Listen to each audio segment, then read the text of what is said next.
ఈ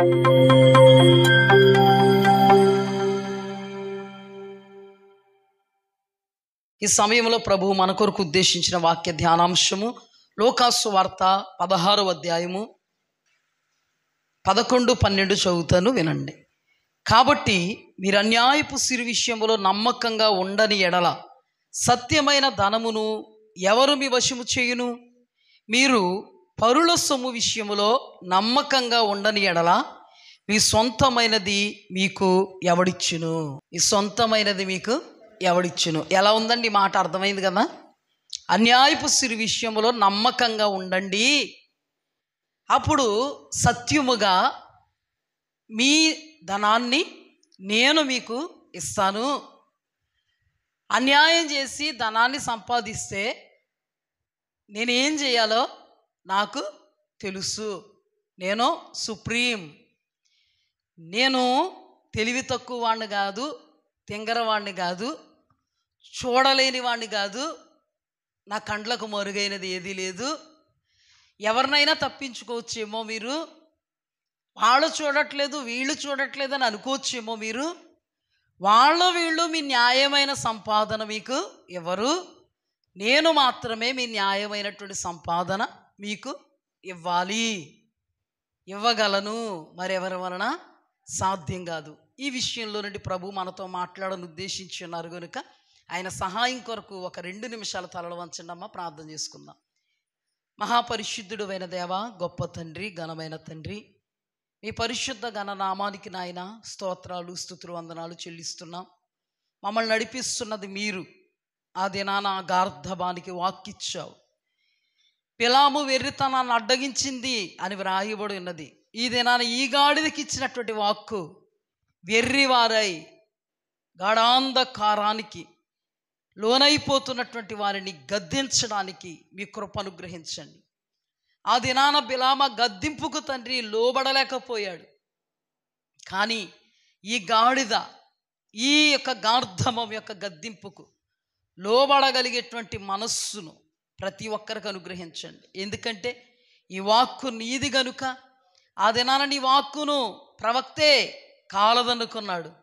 ఈ దినాన ఈ వాక్కును వింటున్నటువంటి వారు ఎవరూ కాలదన్నుకోకుండా, నిత్య రాజ్యాన్ని కోల్పోకుండా ప్రతి ఒక్కరూ నీ వాక్యాన్ని విని విశ్వసించి వాక్యానుసారంగా జీవించడానికి మీ కృపను సమృద్ధిగా దయచేయమని యేసు అతి పరిశుద్ధ నామమున అడిగి వేడుకుని పొందుకుని ఉన్నాము పరమ తండ్రి.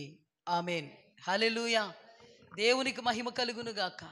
గడిచిన బుధవారం బైబిల్ స్టడీలో అన్యాయపు సిరి విషయంలో మీరు జాగ్రత్తగా ఉండాలి అని చెప్పిన దేవుడే, అన్యాయపు సిరి విషయంలో నమ్మకస్తులుగా ఉండాలని చెప్పినటువంటి దేవుడే, అన్యాయపు సిరి వలన మనుష్యులను సంపాదించుకోండి, అన్యాయపు సిరి మిమ్మల్ని విడిచి వెళ్ళిపోయినప్పుడు ఆ మనుష్యులు మీకు నిత్య నివాసాన్ని ఇస్తారు అని యేసయ్య ఎందుకు చెప్పారు, ఆయన ఉద్దేశ్యం ఏంటి అనే విషయాన్ని మనం ధ్యానం చేసుకున్నాం. మబ్బు విడిపోయింది. లేకపోతే అన్యాయపు సిరి సంపాదించుకుని మనుష్యుల్ని సంపాదించుకోవాలంటే ఎంతైనా చేయొచ్చు మనం. అవునా కదా? అవునా? దొంగతనం చేయొచ్చు, లంచాలు తీసుకోవచ్చు, అన్యాయంగా డబ్బు సంపాదించి బీదల్ని ఏం చేయొచ్చు? కటాక్షించవచ్చు. అందుకే ప్రభు ఆ కిందే అన్యాయపు సిరి విషయంలో మీరు నమ్మకంగా ఉండని ఎడల మీ న్యాయమైన సత్యమైనటువంటి ధనాన్ని ఎవరు మీ వశం చేస్తారు? అసలు నిజానికి మన కష్టార్జితాన్ని మనం వశం చేయువారు ఎవరు? దేవుడే. సర్వ సృష్టిని సకల మానవాళిని కలుగు చేసినటువంటి దేవుడే మన న్యాయ సంపాదనను మనకు ఇస్తారు. మన రెక్కల కష్టార్జితాన్ని మనకు ఇస్తారు. రెక్కల కష్టార్జితం ఏమైపోయేటువంటి పరిస్థితులు ఉన్నాయంటే బూడిద పాలు కావచ్చు, పెంట పాలు కావచ్చు, చిల్లి సంచిలో పడవచ్చు. ఈ 3 టైప్స్లో కూడా వారి కష్టార్జితాన్ని వారు అనుభవించలేరు. చిల్లి సంచి అంటే తెలుసు మనకి. చిల్లి సంచి అంటేనే సంచికి సిల్లి పడిందండి, అయ్యయ్యో చిల్లి సంచి నుంచి జారిపోయినాయండి. కష్టార్జితం కూడా ఎలా జారిపోద్దో నువ్వు సిల్లి సంచులు అయ్యో గోద్రేజ్ బీరువాలో ఏ అరమ్మా అది, ఏ అరమ్మా? సీక్రెట్ అరలు చాలా పెట్టేస్తున్నారు ఈ మధ్య. ఆ సీక్రెట్ అరలో ఏం చేస్తాం? దాస్తాం. ఆ సీక్రెట్ అరలోది దాసి ఏదో ప్లాన్ వేస్తాం. నీ అంచనాలు తలక్రిందులవ్వగా, తలక్రిందులు అంటే ఏంటి తెలుసా? ఇది ఏమవుద్ది అప్పుడు? సీక్రెట్ అరల్లో దాచుకున్న, బ్యాంక్ లాకర్స్లో దాచుకున్న బంగారం ఇదంతా ధనమే. చిల్లి సంచిలో పడింది అనుకోండి, పెంట కుప్పలో పడింది అనుకోండి, లేదా ఇంకేంటి బూడిదపాలు అయిందనుకోండి, అది మీకు అక్కరకు రాదు. అసలు దేవుని యొక్క వాక్యంలో కష్టార్జితం మనకు అక్కడికి రావాలి. మనం తినాలి, మనం త్రాగాలి, మనం ధరించాలి, మనం తృప్తి పొందాలి. ఎవరు చెప్పిన మాట ఇది? ప్రభువు చెప్పిన మాట. కానీ ప్రభువు ఎందుకు ఇలా మాట్లాడవలసి వచ్చిందో గడిచిన బుధవారం బైబిల్ స్టడీలో మనం ధ్యానం చేసుకున్నాం. అందరికీ కూడా ఈ ధ్యానం గుర్తుంది కదా. ఇప్పుడు చెప్పండి అమ్మా, అన్యాయపు సిరి వల్ల మనుషులను సంపాదించుకుందామా? మరి యేసు ప్రభు చెప్పారు కదండి బాబు, స్పష్టంగా రాయబడదు. బైబిల్ తీసుకురండి. ఈ పాస్టర్ గారికి తెలదేమో, చూపిద్దాం. కనబడతాయి, అన్నీ అలాగే కనబడతాయి. అలంకారము తీసేయండి అనే కనబడద్దు, ఆభరణాలు ధరించకండి అని కనబడద్ది. కానీ అందులో చాలా బాప్తిస్మిచ్చి యోహాను స్త్రీలు కనిన వారు అంత గొప్పోడు పుట్టలేదు, పుట్టబోడు. అయితే పరలోక రాజ్యములో అల్పుడు అనబడిన వాడు. బాప్తిస్మిచ్చి యోహాను కంటే గొప్పోడంటే బాప్తిస్మిచ్చి యోహాన్ని తక్కువ చేసేసారు వీళ్ళు, అర్థం తెలియక. అంతేకాదు స్త్రీలు మౌనంగా ఉండాలి అనే మాట బాగా కనబడింది. అదే పౌలు గారు మంచి ఉపదేశం చేయాలి, ఆ మాట కనబడింది. మరి ఏం తీసుకుందాం? అందుకే ధ్యానం కావాలి. హల్లెలూయా. యెహోవా ధర్మశాస్త్రమునందు ఆనందించుచు దివారాత్రములు దానిని ధ్యానించేవాడు ధన్యుడు. చూసేవాడు కాదు. ఇదిగోండి బాబు ఇక్కడ కనబడుతుంది, మీరు డెడ్ ఇగ్నెస్ట్ వాక్యానికి. అలాగైతే యేసుప్రభు ఇగ్నెస్ట్ చేసేసారు కదా. మరి యేసుప్రభే కదా అన్యాయపు సిరి అన్నాడు. రాత్రికి వెళ్ళిపోతా పెట్టి దోసేయడానికి బ్యాంక్ ఏదన్నా. చాలా అర్థవంతంగా దేవుని వాక్యాన్ని ఆత్మ లేనివాడు అర్థం చేసుకోలేడు, ఆత్మ లేనివాడు ధ్యానము చేయలేడు, ఆత్మ లేనివాడు ప్రకటించను లేడు. దేవుని ఆత్మ ఉంటే మాత్రమే, ప్రభు బయలుపరిస్తే మాత్రమే సమస్తము విశదీకరింపబడుద్ది. మబ్బు విడిపోయినట్టుగా విడిపోద్ది. కాదని అనలేము, లేదు అని అనలేదు, అవును అవును గాక అనడానికి ఆస్కారం ఉంటుంది. హల్లెలూయా. ఒకవేళ మీరు మళ్ళీ వినాలనుకుంటే యూట్యూబ్లో ఉంది, ఎవరైనా వినకపోతే మరలా వినాలనుకుంటే మరలా వినండి. దేవుడు మిమ్మల్ని దీవించునుగాక. వినకపోతే ఓకే. ఇప్పుడు మనం ధ్యానంలోకి వద్దాం. మరలా ఇంకొకసారి ఆ మాట చదువుకుందాం. లూకాసు వార్త 16వ అధ్యాయము 11, 12. కాబట్టి మీరు అన్యాయపు సిరి విషయంలో నమ్మకంగా ఉండని ఎడల సత్యమైన ధనమును ఎవరు మీ వశం చేయును? మీరు పరుల సొమ్ము విషయంలో నమ్మకంగా ఉండని ఎడల మీ సొంతమైనది మీకు ఎవడిచ్చును? దేవుడు ఎప్పుడూ కూడా దేవుడు చెప్పినటువంటి మాటను మార్చరండి. ప్రభువు ఎప్పుడూ కూడా నిన్న నేడు నిరంతరము ఏకరీతిగా ఉన్న దేవుడు. భూమి గతించిపోయినా, ఆకాశము గతించిపోయినా, మనమే గతించిపోయినా ఆయన మాటలు మాత్రం ఏనాడు గతించు. నిర్గమకాండము 20వ అధ్యాయములో ఆజ్ఞల్లో రాయబడిన ఆజ్ఞ ఏంటంటే, నీ పొరుగు వానిది ఆశించవద్దు. ఏ మాట అయినా కూడా జస్ట్ అలా మాట్లాడి వదిలేసాడు. కానీ ఈ మాటకు వచ్చేటప్పుడు సాగదీశాడు. కొందరు అంటారు కదండి, వీడు చాలా సాగదీసేద్దని అంటారు కదా. అలాగా ఇక్కడికి వచ్చేటప్పటికి ఏం చేశాడు?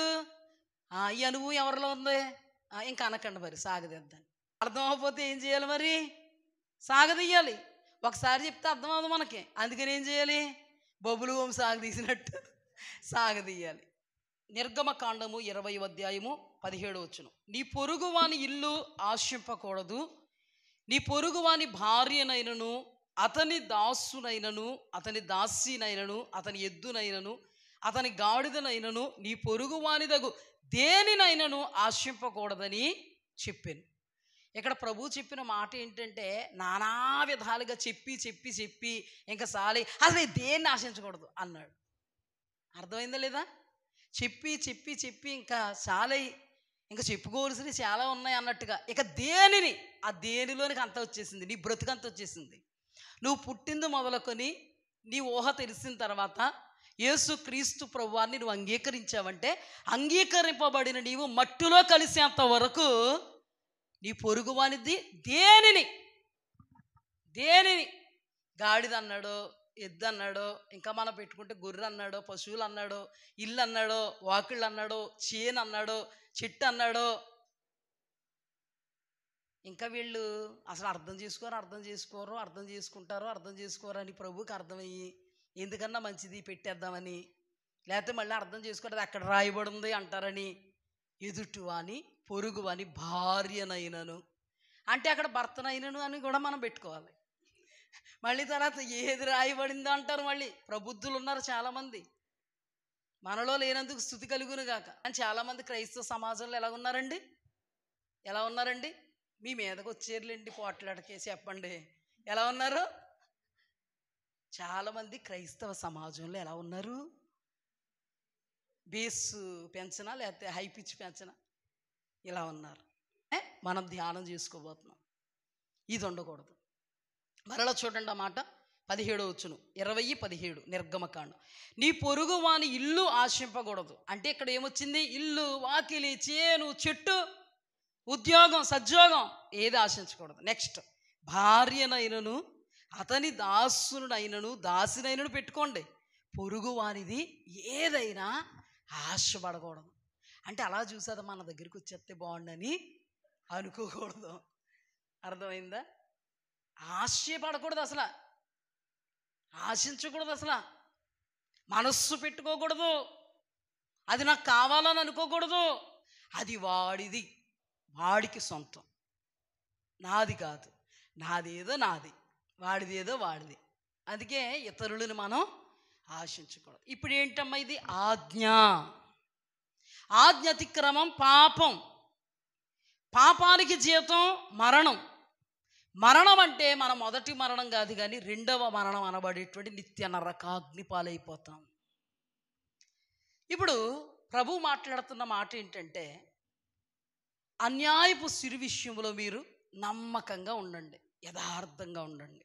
అసలు దేవుడు ఎలాంటి వారు? యథార్థవంతుడు. యథార్థవంతులకు ఏ మేలు కూడా చెయ్యక మానడు. అంటే యథార్థవంతులు చూసేటప్పటికి ఆయనకి లాగుద్ది అనమాట, మేలు చెయ్యాలి. ఆటోమేటిక్గా ఇస్కాంతం ఆకర్షించినట్లుగా ప్రభువు యథార్థవంతులకి ఏమైపోతారమ్మా? ఆకర్షింపబడిపోతారు. ఏమని ఆకర్షింపబడతారు? ఎందుకు ఆకర్షింపబడతారు? వీళ్ళకి ఏదో మేలు చెయ్యాలి. ఇప్పుడు చెప్పండి, మేలంటే ఇష్టమా? ఎవరికైనా ఇష్టమేనండి మేలంటే? కీడంటే ఇష్టమా? మేలంటే ఇష్టం కదా. అందుకని ఇప్పుడు యథార్థవంతుల్ని దేవుడు ఏం చేస్తాడంట? ఏ మేలు అంటే, ఏ మేలు అంటే మేలుల్లో ఎన్ని రకాలైతే ఉన్నాయో ఆ రకరకాల మేలుల్లో నీకు ఏది చెయ్యాలో ఆయన చేయకుండా మానడు. ఆయన ఎవరంటే యథార్థవంతుడు, ఆయన నీతిమంతుడు, న్యాయవంతుడు. ఆయన నీతి న్యాయ యథార్థతను జరిగించేవాడు. నీతి న్యాయములు ఆయన సింహాసనానికి ఆధారములు. నీతి తప్పితే, మతి తప్పి ప్రవర్తిస్తే దేవుడు ఎలా ప్రవర్తిస్తాడంటే, నీ కష్టార్జితము లేదా నీకు సొత్తు నీది అనుకున్న దాన్ని నీకు లేకుండా చేసేస్తాడు. ఎవడదో ఆశిస్తే ఏమవుతామండి? మనకున్నది ఊడిపోద్ది అనమాట కదా. ఎవరు చూస్తున్నారు ఇవన్నీ? మనుష్యుల దగ్గర కొంచెం స్టెప్స్ వేయచ్చుకేమో కానీ పాపం తెలియదు మనుషులకి, కొంచెం లేటుగా తెలుస్తుంది అంతే. తెలిసిన ఏం చేయలేరు అనుకో. కానీ దేవునికి తెలిస్తే ఎలా ఉంటుందమ్మా? పూజ ఉంటుంది అన్నమాట. దాన్ని ఏమంటారు? ఒక మాటలో బడితు పూజ అనొచ్చు, ఇంకా నానా అర్థాలు పెట్టుకోవచ్చు అనమాట. తెలుగులో చాలా అర్థాలు ఉన్నాయి కదా. అందుకని వాక్యంలో నుండి మనం ధ్యానం చేసుకుందాం. అర్థమైందండి? దేవుడు ఏది విత్తామో అదే కోసుకునేలా చేస్తాడు. మన దేవుళ్ళో ఉన్న నైజం ఇది. అందుకని మనం విత్తేటప్పుడు మేలుకరమైన విత్తామనుకో, అద్భుతంగా మేలుకరమైన వాటిని కోసుకుంటాం. కీడును విత్తామనుకో, ఆలస్యమేమీ లేకుండా కీడును కోసేసుకోవాల్సి ఉంటుంది. దానికి వడ్డీతో కూడా కోసుకోవాల్సి ఉంటుంది. అర్థమైందా? మన ప్రభువు సుప్రీం. ఎవరు మన ప్రభువు? చూచుచున్న దేవుడు. హాగరు ఒక అన్యురాలు దేవాది దేవుడికి పెట్టిన పేరేంటి? చూచుచున్న దేవుడు. హల్లెలూయా. ఇప్పుడు చెప్పండి, మన దేవుడు మనల్ని చూస్తున్నాడా, కళ్ళు మూసుకున్నాడా? మన హృదయ అంతరంగాలను చూస్తున్నాడు. చూస్తే ఏం జరుగుద్ది? క్రైస్తవులకే మొదట పూజ చేస్తాడనమాట. యాకోబు మనందరికీ తెలుసు. యాకోబు నువ్వు ఎవరమంటే, మా తాత విశ్వాసులకు తండ్రి, మా నాన్న దేవుడంటే చాలా ఇష్టపడినవాడు, దేవుని చేత ఇష్టపడబడినవాడు. మరి నువ్వో చెప్పుకోవడానికి కొంత సిగ్గేస్తుంది, కానీ రాశారు కదా మరి దేవుడు మోసగాడిని. చెప్పుకోవడానికి సిగ్గే కదండి. తాత ముత్తాతల హిస్టరీ చెప్పుకోవాలంటే చాలా అద్భుతంగా చెప్పుకుంటాం, కానీ మన దగ్గరకు వచ్చేటప్పటికి ఎవరికే తెలియకపోతే చాలా చెప్పుకోవచ్చు. తీరా దేవుడు రాయించేసాడు కదా, చెప్పుకోవడానికి లేదు. ఈయన ఎవరండి? మోసగాడు. ఈయన పేరు ఫ్యూచర్ను చూసి పెట్టినట్టున్నారు. మరి ఎవరి పేరు? కానీ కొందరైతే పాపం మోసగాడు కాదని అంటున్నారు. ప్రభువే ఏమన్నాడు? మరి ప్రబుద్ధులు ఏమంటున్నారు? మోసగాడు. ఇదే బోధ? చాలా గొప్ప బోధ అన్నమాట ఈ బోధ. ఆయన గారి మోసగాడు కాదు అంటే మనం కూడా ఆయన బాణిలో వెళ్ళిపోవచ్చు. వెళ్ళిపోతా ఉన్నప్పుడు ఏం అప్లై అవుద్ది మనకి? యేసు ప్రభు చెప్పిన అన్యాయపు సిరి నీ సంపాదించుకొని ఆ న్యాయపు సిరి ద్వారా మనుషులు సంపాదించుకుంటే అన్యాయపు సిరి మిమ్మల్ని వదిలిపోద్ది, మనుష్యులు మీకు నిత్య నివాసం అనబడే పరలోకం ఇస్తారు. ఈ బోధ ఎలా వెళ్ళిపోద్ది? నాశనానికి వెళ్ళిపోద్ది. సందర్భం వచ్చింది కాబట్టి అన్నీ టచ్ చేసుకుని వెళ్తాను, మళ్ళీ సందర్భం రాదు కదండి. ఇప్పుడు యాకోబు పేరు అన్నీ చూపిస్తాను నేను రెఫరెన్స్. యాకోబు పేరు రాయబడింది మోసగాడు. ఈ మోసగాడు తన అన్నని కపటోపాయముతో మోసం చేశాడు. ఉపాయం కాదు ఇది, ఉపాయం కాదండి. ఉపాయం కలిగిన వాళ్ళకి ఊరంతా చుట్టాలేనంట, ఉపాయం కలిగిన వాళ్ళకి. కానీ ఉపాయం కపటోపాయం, కపటం, కుయుక్తి, మోసం, వంచన, పన్నాగం, అన్యాయం. ఈ మాటలు వింటుంటే ఎలాగుంది బాబోయ్? లేదు, ఇవన్నీ ఎవరికి సంబంధించినవి? ఇప్పుడు యాకోబు కపటోపాయంతో అన్న దగ్గరికి వెళ్ళి 2 మారులు అన్నను మోసం చేశాడు. ఈ విషయం ఇస్సాకే చెప్తున్నాడు యాషావుతో. నీ తమ్ముడు అయినటువంటి యాకోబు కపటోపాయముతో నా దగ్గరకు వచ్చి నీకు రావలసినటువంటి దీవెనను ఎత్తుకుపోయాడు. అప్పుడు యాషావు మాట్లాడుతున్న మాట, యాకోబు అనే పేరు వాడికి సరిగ్గా సెట్ అయింది. మరి ఫ్యూచర్ చూసి పెట్టారేమో కానీ చాలా బాగా సెట్ అయింది. ఈ 2 మారులు నన్ను వాడు మోసం చేశాడు. నా జ్యేష్ఠత్వ హక్కు విషయంలో మోసంతో ఏం చేశాడు? కపటంతో, మాయోపాయంతో. కపటోపాయం అంటే మాయోపాయం. ఈ మాయంతా ఆడే ఎవరో సాతాను. కపటోపాయంతో ఏం చేశాడమ్మా? 2 మారులు మోసం చేశాడు. జ్యేష్ఠత్వ హక్కు ఒక్కసారి మోసం చేశాడు, రావలసిన దీవెన ఎత్తుకుపోయాడు. ఇస్సాకు చెప్పాడు, యాషావు కూడా అదే మాటను ఉచ్చరించాడు. ఇప్పుడు ఈయన ఎవరో క్రైస్తవుడు. ఈయనకేమున్నాయి? దేవుని వాక్యాన్ని బట్టి తాతయ్య అడుగు జాడల్లో తండ్రి, తండ్రి అడుగు జాడల్లో కుమారులు నడవాలి కదా. అప్పుడు ఆజ్ఞలు లేవండి అంటారు వీళ్ళు. పనికి మాలిన చెదనమాట ఇదంతా. అప్పుడు ఆజ్ఞలు లేవండి, కట్టడలు లేవండి. ఆజ్ఞలు కట్టడలు దేవుడు దర్శనం ద్వారా, వాక్యము ద్వారా అబ్రహాముకు ఇద్దరు రాకపోతే ఈ వాక్యం అంతా నెరవేర్చేసి విశ్వాసులకు తండ్రి అయిపోయాడా? ఇలాంటి వాళ్ళకి ఆత్మ సంబంధమైన విషయాలు వీళ్ళు కంటికి కనబడిపోవాలా? ఇలాగా కనబడిపోవాలి. కానీ అబ్రహాము నువ్వు చూస్తూ ఇస్సాకు బ్రతికాడు. ఇప్పుడు ఇస్సాకును చూస్తూ యాకోబు యాషావులు బ్రతకాలి. కానీ దేవాది దేవుడు ఆదిలోనే నేను యాకోబును ప్రేమించి తిని యాషావును ద్వేషించి తిని అన్నాడు. ప్రేమించిన వాడు, దేవుని చేత ప్రేమింపబడిన వాడు దేవుని ప్రేమించి ఎలా బ్రతకగలగాలి? మరి యాకోబు కుమారుడైనటువంటి యోసేపు ఎలా బ్రతికాడు? అలా బ్రతకగలగాలి. కానీ ఈయన అడ్డుదారుల్లో దొడ్డిదారుల్లో దీవెనను సంపాదించుకోవాలని కపటోపాయముతో మాయోపాయముతో వచ్చి అన్నను 2 మారులు మోసం చేశాడు. ఈ మోసం ఎవరు చూశారు? మన దేవుడు ఎవరో తెలుసా? విత్తిన దానిని కోసుకునేలాగా చేస్తాడు. మన దేవుడు చూచుచున్న దేవుడు. మన దేవుడు నీతి న్యాయ యథార్థతలను జరిగించేవాడు. అసలు దేవుడంట దోషులను నిర్దోషులకు ఎంచడంట, నిర్దోషులను దోషులకు ఎంచడంట. కానీ మన యాకోబు గారు దోషి అయితే ఈ రోజుల్లో పాస్టర్స్ నిర్దోషి అంటున్నారు. పాయింట్ అర్థమైందా లేదా? అర్థమైందా లేదా? మన దేవుడు దోషుల్ని నిర్దోషులకి ఎంచడం, నిర్దోషులు దోషులకి ఎంచడం. ఈనాటి పాస్టర్స్ దైవ సేవకులు ఆత్మావేశంతో, ఏ వేషంతో? ఆత్మావేశంతో మోసగాడని దేవుడు చెప్తుంటే ఏయ్ మోసగాడు కాదు అన్నారు. అవునా? అబ్రహాము విశ్వాసులకు తండ్రి. అబ్రహాం అబద్ధం ఆడలేదంటే అబ్రహాము శారా చెల్లి అని అబద్ధం ఆడాడు. అంటే వీళ్ళు దోషులను నిర్దోషులు అంటున్నారు, నిర్దోషులను దోషులు అంటున్నారు. ఇది వాక్యానికి అనుకూలమా ప్రతికూలమా? మరి ప్రతికూలంగా ఉంటే మరి మీరు అర్థం చేసుకోవాలి. అవునా కదా? దేవుడు చెప్పిన కోణం మార్చకూడదండి.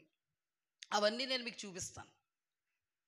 అయితే మన దేవుడు ఎలాంటోడంటే, మన యాకోబు గారు తన నోటితోనే మావయ్య నన్ను మోసం చేశావు అనాల్సి వచ్చింది.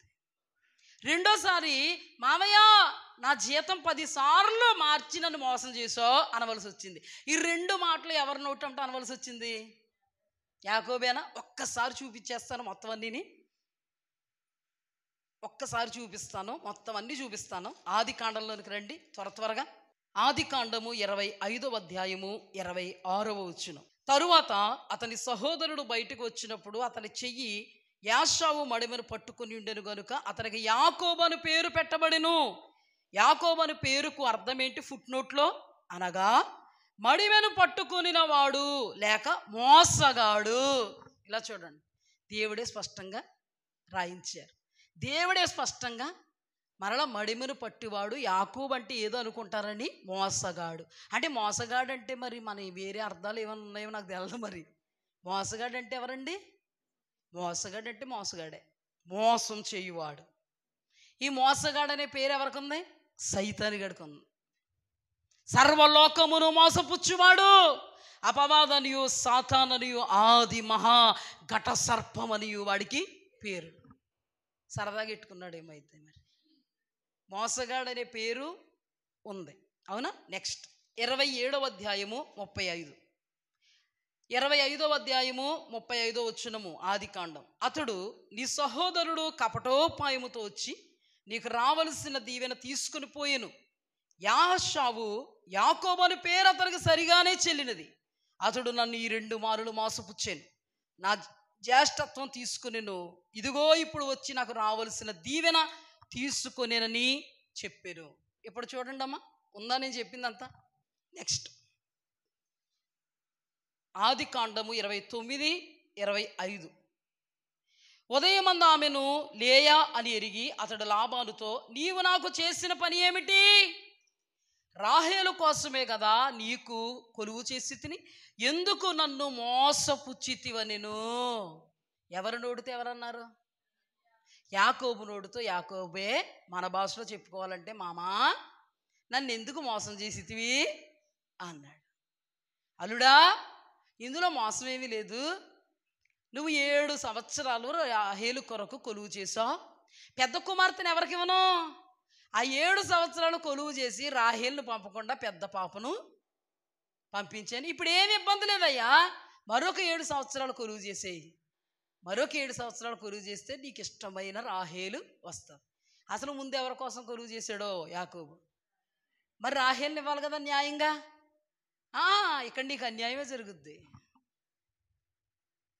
డబ్బే కాదండి, పరాయవాడికి సంబంధించిన దాసుడైనా దాసినైనా ఎద్దునైనా గొర్రెనైనా గార్ధబాన్నైనా సంపదనైనా పేరు ప్రఖ్యాతులనైనా వాడిని కొట్టి, వాడు కడుపు కొట్టి మన కడుపు నింపుకునే పరిస్థితులైనా వాడిని ఆ స్థానంలో నుండి తప్పించి ఆ స్థానంలో మనం ఎక్కేసేలాగా, కుర్చీ లాగేసి కుర్చీ మీద మనం కూర్చొనేలాగా ఏదైనా మోసం. ఏదైనా పాపం, ఏదైనా అన్యాయం, అక్రమం, ఏదైనా కపటం, ఏదైనా వంచన, ఏదైనా పన్నాగం, దేవుని బిడ్డలకి ఇవి తగవు. యాకోబు అబ్రహాము యొక్క మనవడైతే తగిందా? నేను అబ్రహాం మనవడినండి, రికమెండేషన్ చేసండి, కొంచెం చూసుకుందాం అనే రకం కాదు. మరి దేవుని వాక్య పరిధిలో ఎవరుంటారో వాళ్ళ పక్షపు వాడిగా ఉంటాడో, దేవుడు వాక్యపు పరిధిని ఎవడు మతి తప్పి ప్రవర్తిస్తాడో వాడు అంతు చూస్తాడు. ఈ పదం బాగా సెట్ అవుద్ది అనమాట. లేకపోతే ఏముండదు. నిర్భయులుగా ఉంటే జనాలకు భయం ఉండదండి, భయపడితేనే జనాలకు భయం అండి. దేవుడు నిర్భయులు అయిపోవడంలే, నా మాట విని ఎవడు ఉడుకుతూ ఉంటాడో, భయపడుతూ ఉంటాడో వానిని నేను దృష్టిస్తున్నాను. భయపడితే ఏమేలో చేయక మానను అని అనడానికి దేవుడు, ఎవడు దీనుడై నలిగిన హృదయం గలవాడే నా మాట విని ఉనుకుతుంటాడో వారిని నేను దృష్టిస్తున్నాను. యాకోబు రెండవ మాటకి ఏమన్నాడంటే 31వ అధ్యాయము 7వ వచనం, ఆదికాండం, మీ తండ్రి నన్ను మోసపుచ్చి 10 మారులు నా జీతం మార్చాను. ఎవరి నోటితో వచ్చిందండి 2 మాటలు? ఇప్పుడు యాకోబు 2 మారులు అన్నను మోసం చేస్తే ఈయన్ని మోసం చేయడానికి అక్కడ డిక్లరేషన్ జరిగింది. ఈయన్ని మోసం చేయడానికి అక్కడ డిక్లరేషన్ జరిగిపోయింది. మనం ఎప్పుడైతే ఎవరినైనా మోసం చేశామా, కపటంతో, మాయోపాయముతో, ఎవరి కడుపైనా కొట్టామా, ఎవడి స్థానాన్ని ఆక్రమించామా, ఎవరినైనా చెడగొట్టామా, చూచుచున్న దేవుడు యొక్క డిక్లరేషన్ ఎక్కడ జరుగుద్దంటే పరలోకంలో జరిగిపోద్ది. టైము, డేటు, సెకండు అన్నీ జరిగిపోతాయి. మెమరీ పవర్ లేదనుకోకండి, ప్రభు మరిచిపోతారు మందమత అనుకోకండి. ఎలా రాబట్టాలో ఆయనకు తెలుసు. డిక్లరేషన్ జరిగిపోయింది. ఆ రోజునే మామని రంగంలో పెట్టేశాడు దేవుడు. ఈ 2 మారులు నన్ను మోసం చేశాడు. యాకోబు అనే పేరు అతనికి సరైనది. ఎంత ఏడ్చాడండి యాషావు. ఇది ఒక కోణం మాత్రమే. యాషావును ద్వేషించాడు కదండి, యాకోబును ప్రేరేపించాడు కదండి. ఆ కోణంలోకి వెళ్తే అర్థం అవ్వదు. యాకోబు ఫ్యూచర్లో ఏమవుతాడో, యాషావు ఫ్యూచర్లో ఏమవుతాడో దేవుడికి తెలుసు. అందుకే యాకోబును ప్రేమించాడు, యాషావును ద్వేషించాడు. యాకోబు ఫ్యూచర్లో సెట్ రైట్ అవుతాడని దేవుడికి తెలుసు. దావీదు ఫ్యూచర్లో సెట్ రైట్ అవుతాడని దేవుడు తెలుసు. సౌలు ఫ్యూచర్లో సెట్ రైట్ కాడని దేవుడు తెలుసు. ఇంకా ఆయన్ని అతిగా ప్రశ్నించకండి, ఉన్నదాన్ని వినండి. ఇప్పుడు 2 మారులు మోసం చేస్తే మన దేవుడు కళ్ళు మూసుకోలేదు. ఈ మామ అన్యజనుడు, అబ్రహాము సంతానం అనబడే వీళ్ళే దేవుని తెలుసుకున్నారు. లాబానుకు దేవుడు అంటే ఏంటో తెలియదు. ఒక అన్యుడు, ఒక విగ్రహారాధికుడు. అందుకే రాహేలు తండ్రి విగ్రహాలను దొంగిలించుకొచ్చేసింది. మళ్ళీ మీకు టచ్ చేస్తున్నాను, అలాగా టచ్ చేయకపోతే మళ్ళీ ఎక్కడెక్కడో తిరుగుతారని. అర్థమైందా? రాహేలు తన తండ్రి యొక్క విగ్రహాలను ఏం చేసింది? ఆయన ఎవరో అన్యుడు. ఈయన్ని మోసం చేయడానికి అన్యుణ్ణి వాడుకున్నాడు దేవుడు. నువ్వు మోసం చేసావంటే ఎవరినైనా వాడేసుకుంటాడు ప్రభువు. ఇప్పుడు చూడండి, 2 సార్లు మోసం చేసి జ్యేష్ఠత్వం హక్కుని సొంతం చేసుకున్నాడు. రెండవదిగా తనకు రావలసినటువంటి దీవెన కపటోపాయంతో డ్రామా చేసి తన బట్టలు వేసుకుని, అన్న బట్టలు వేసుకుని, రోమాలు పెట్టుకుని మాట్లాడుతుంటే ఏమన్నాడు? యాకోబు మాటలా ఉందే. ఏమన్నాడు అప్పుడు? నా పేరు యాషావు. అక్కడ ఏమన్నాడు? నా పేరు యాషావు. ఎబ్బోకు రేవు దగ్గర దేవుడు నీ పేరేంటని అడగడానికి కారణం అదే. చాలామంది తెలియక యాకోబు ఏం మోసం చేశాడు అన్నారు. యాకోబు మోసగాడు క్షమించమని ఇప్పుడు అడిగాడు, అందులోనే ఉంది అంతా. అర్థమైంది? అర్థం చేసుకోండి మీరు. అందుకే ఇంతగా రావాల్సి వస్తుంది లోతుల్లోనికి. లేకపోతే ఎవరొకరు ఇక్కడికి వచ్చి యాకోబు మోసగాడు కాదు మర్మం చెప్తున్నామంటే మరమరాలని తినేస్తారు మీరు. అర్థమైందా? అందుకు జాగ్రత్తగా అర్థం చేసుకోండి. ఎవడబడితే వాడు చెప్పేది కాదండి. ఎవడబడితే వాడు చెప్పేస్తే వాక్యం కాదు. ఒక కోణం చెప్పమనండి మంచిది, కానీ దీన్ని లేదని చెప్పకూడదు. అర్థమైందా? ఆ తర్వాత యాషావుకి యాకోబు మీద కోపం వచ్చింది, చంపేంత కోపం. అందుకని మమ్మీ డాడీ ఇద్దరు ఐక్యమై, ఇద్దరినే ఒక్కసారి కోల్పోలేను తల్లి రెబకమ్మ, ఇద్దరిని ఒకేసారి కోల్పోలేను, అందుకని చిన్నోడిని మా రక్త సంబంధికుల యొద్దకు పంపి వాడు అక్కడ వివాహం చేసుకుని రమ్మని చెప్దాం అని భార్య భర్తలు ఇద్దరు ఒకటైపోయారు. ఒకటైపోతారు ఇప్పటికైనా, మరి జాగ్రత్త వెళ్ళకండి మధ్యలోకే. ఒకటైపోయి చిన్నోడిని పంపేశారు. పంపేసేటప్పటికి ఆయన వెళ్ళిపోవడం జరిగింది. వెళ్ళిపోగానే మామ ఇంటికి చేరడం జరిగింది. చిన్న అమ్మాయి మీద ఆశపడడం జరిగింది, ప్రేమించడం జరిగింది. వీళ్ళు కూడా పెళ్లి చేసుకుని రమ్మన్నారు. అందుకని ఆ కాన్సెప్ట్ తోటే వెళ్ళాడు కాబట్టి చూడగానే మామ కూతురులో పెద్ద అమ్మాయి కంటే చిన్న అమ్మాయి నచ్చింది ఈయనకి. నచ్చగానే వెళ్ళి, మావయ్య మీ చిన్న అమ్మాయిని నాకు ఇచ్చి వివాహం చేయండి, అందుకు నేను 7 సంవత్సరాలు కొలువు చేస్తా అంటే ₹1 కూడా తీసుకోనని అర్థం. 7 సంవత్సరాలు పూర్తయిపోయిన తర్వాత మీ చిన్న అమ్మాయి రాహేల్ నాకు ఇచ్చి వివాహం చేయాలంటే ఓకే అల్లుడు అలాగే చేద్దాం అన్నాడు. మా మాట తప్పాడు. మాట తప్పడం చాలా ఈజీ అండి, మాట మీద నిలబడడం చాలా కష్టం. కానీ మనం విధి ధర్మము కట్టడ లేని ప్రజలం కాదు. యోనా గ్రంథంలో వాళ్ళకి కుడి ఎడమలు తెలియదు, కానీ మన కుడి ఏంటో ఎడమేంటో తెలుసు. ఏది మంచో ఏది చెడో, ఏది న్యాయమో ఏది అన్యాయమో, ఏది క్రమమో ఏది అక్రమమో, ఏది మంచో ఏది చెడో అన్నీ మనకు తెలుసు. అందుకే వాక్యమును యాకోబుకు తెలియజేసిన వాడని ఏ జనముకి లాగునా చేసి ఉండాలేదని దేవునికి స్తోత్రము గానము చేయుటయే మంచిది. దేవునికి స్తోత్రగానం చేయుటే మంచిది. ఎందుకు చెయ్యాలి? నువ్వు వాక్యం ఇచ్చావు ప్రభా, ఆ వాక్యంలో మేము నిలబడతాం ప్రభా, నీకు స్తోత్రం అని చెయ్యాలి. వాక్యంలో నిలబడలేనోడు ఇదే పాట కదా. ఇప్పుడు చూడండి, యాకోబుకి ఏమి ఇచ్చాడంటే దేవుడు వాక్యం, అంటే ఆ జనాంగం మనకిచ్చాడు. విధి ధర్మం కట్టడ ఆజ్ఞ అన్నీ మనకిచ్చాడు. యోనా గ్రంథంలో అన్యజనులు ఏమన్నాడో, వాడు కుడి ఎడమలు తెలియనటువంటి ప్రజలు. ఇప్పుడు నిజానికి లాబాను కుడి ఎడమ తెలియదు.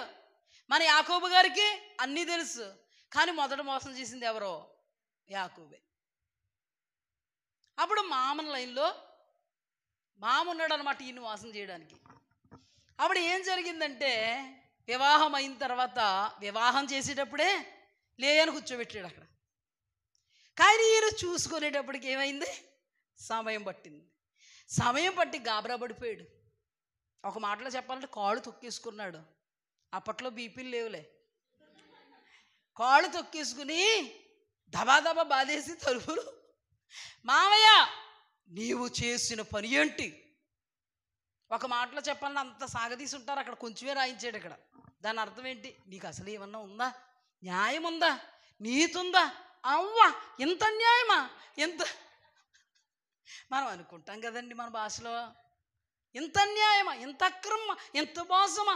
ఏదో మా అమ్మ తమ్ముడు అని నమ్మొచ్చాను, 7 సంవత్సరాలు కొలువు చేశాను, ఎంత అన్యాయం చేసావు, ఈ జబ్బు గలిదాన్ని నాకు అంటగట్టేవా, నీకు మనసు ఎలా ఒప్పింది, ఇలా పెట్టుకుంటూ పోతే చాలా తెల్లవారులోని. అలా జరిగేటప్పటికి సింపుల్గా తప్పించుకున్నాడు. బాబు పెద్ద అమ్మాయికి చేయకుండా చిన్న అమ్మాయికి చేయడం సబబు కాదు, ధర్మం కాదు, మా ఊరు కట్టుబాటు కాదు, మా సంప్రదాయం కాదు. అందుకని పెద్ద అమ్మాయిని ఎలాగా నీకు ఇచ్చేసాను కదా, చిన్న అమ్మాయిని కూడా ఇచ్చేస్తాను, 7 సంవత్సరాలు కొలువు చేయి. ఈ మొక్క ముందు చెప్పొచ్చు కదా, ఈ మొక్క ముందు చెప్తే నువ్వు పెద్ద అని చేసుకో కదా. అర్థమైందా? నీకు లెక్క తేల్చాలి కదా. ఇదంతా దేవుడు అధీనమంది ఉంది కదా, దేవునికి స్తుతి కలిగిన. అన్యజనుడు యాకోబుని చాలా చాలా ఇంకా మామూలుగా చెప్పకూడదు అనమాట, అది చిత్తుగా ఏం చేశాడు? మోసం చేశాడు. అద్భుతం ఏంటంటే గ్రహింపు లేదు ఈయనకి. దేవుని బిడ్డలు అనుభవిస్తున్నా కూడా కొంతమంది గ్రహింపు ఉండదు. మెల్లగెళ్దాంలే. దేవుని బిడ్డలకి మనం ఏదైతే చేసామో అది మనకే దాపురిస్తుంది. మనకే దాపురించినప్పుడు ఇంకా అక్కడికి వెళ్ళం. గతం కదా, అక్కడికి వెళ్ళం. ఇంకా ఇదే చూసుకుని వాడు మోసం చేశాడు, వాడే మోసం చేశాడు, ఎంతలా చేశాడు అని అనుకుంటాం. కానీ కాసేపు అలా కూర్చొని, దావీదు మావయ్యను కాదండి తిట్టాల్సింది, కాసేపు కూర్చొని గ్రహించుకొని, అమ్మమ్మ ఎంత జరిగింది, మా అన్నయ్యని నేను మోసం చేశాను, మా అన్నయ్యని 2 సార్లు మోసం చేశాడు నన్ను, ఆ పేరు బాగా తగింది అన్నాడు, విన్నాను నేను పక్క నుంచి. ఇప్పుడు మా మావయ్య మోసం చేశాడు, దేవుడా నువ్వు ఉన్నావు, నువ్వు చూస్తున్నావయ్యా, నీకు స్తుతి కలుగుగాక అనరిళ్ళు. ఈ క్యాండిడేట్స్ ఎవరంటే గ్రహింపు లేని క్యాండిడేట్స్. కానీ విత్తిందంతా కోసేసుకుంటారు. కానీ ఎవరైతే మోసం చేశారో వాళ్ళకు బడి ఏడుస్తారు. కానీ వీడు చూసుకుని ఆడడం అదే వచ్చింది ఇప్పుడు తిప్పలం. కానీ క్రైస్తవ జీవనం యొక్క విధి విధానం ఏంటో తెలుసా, ధర్మం ఏంటో తెలుసా? వాక్యాన్ని దేవుడు మనకిచ్చినప్పుడు ఒకటి ముందు జరిగింది, రెండవది మనకు జరిగిందంటే ఫస్ట్ మన పాయింట్ ఎక్కడికి వెళ్ళాలో తెలుసా? నాకు ఇది జరిగింది, నేను ఎవరికైనా ఇలా చేశానా? నాకు ఇది జరిగింది, నేను ఎవరికైనా ఇలా చేశానా అన్నప్పుడు నీకు కోపం రాదు. దేవుడు అన్నవాడు ఉన్నాడు, ఆయన న్యాయాధిపతి. నేను విత్తాను, కోసుకున్నాను. ఆ రోజున నేను అలా చేశాను, ఈ రోజున నాకు ఇలా జరిగింది. లోకములో ఉన్నవాళ్ళే కాలం ఊరుకోదరా అంటారు. లోకంలో ఉన్నవాళ్ళు కాలం ఊరుకోదరా అని కొంతమంది అంటారు. కొంతమంది ఏమంటారు తెలుసా? దేవుడు అన్నవాడు ఉన్నాడురా అంటారు. వాళ్ళకున్న కుడి ఎడములో లేనటువంటి వాళ్ళకున్నటువంటి ఇంగిత జ్ఞానం, మా తాతయ్య విశ్వాసులకు తండ్రి, మా నాన్న పొలములో దేవుణ్ణే ధ్యానిస్తాడు అంటే పొలంలో కూడా ధ్యానిస్తాడు మీ నాన్న, అంత ధ్యాన పూర్ణుడు. మరి నువ్వో ఇలా మోసాలు చేసుకుంటూ బతుకుతావు. అంతే కదా మరి అర్థం.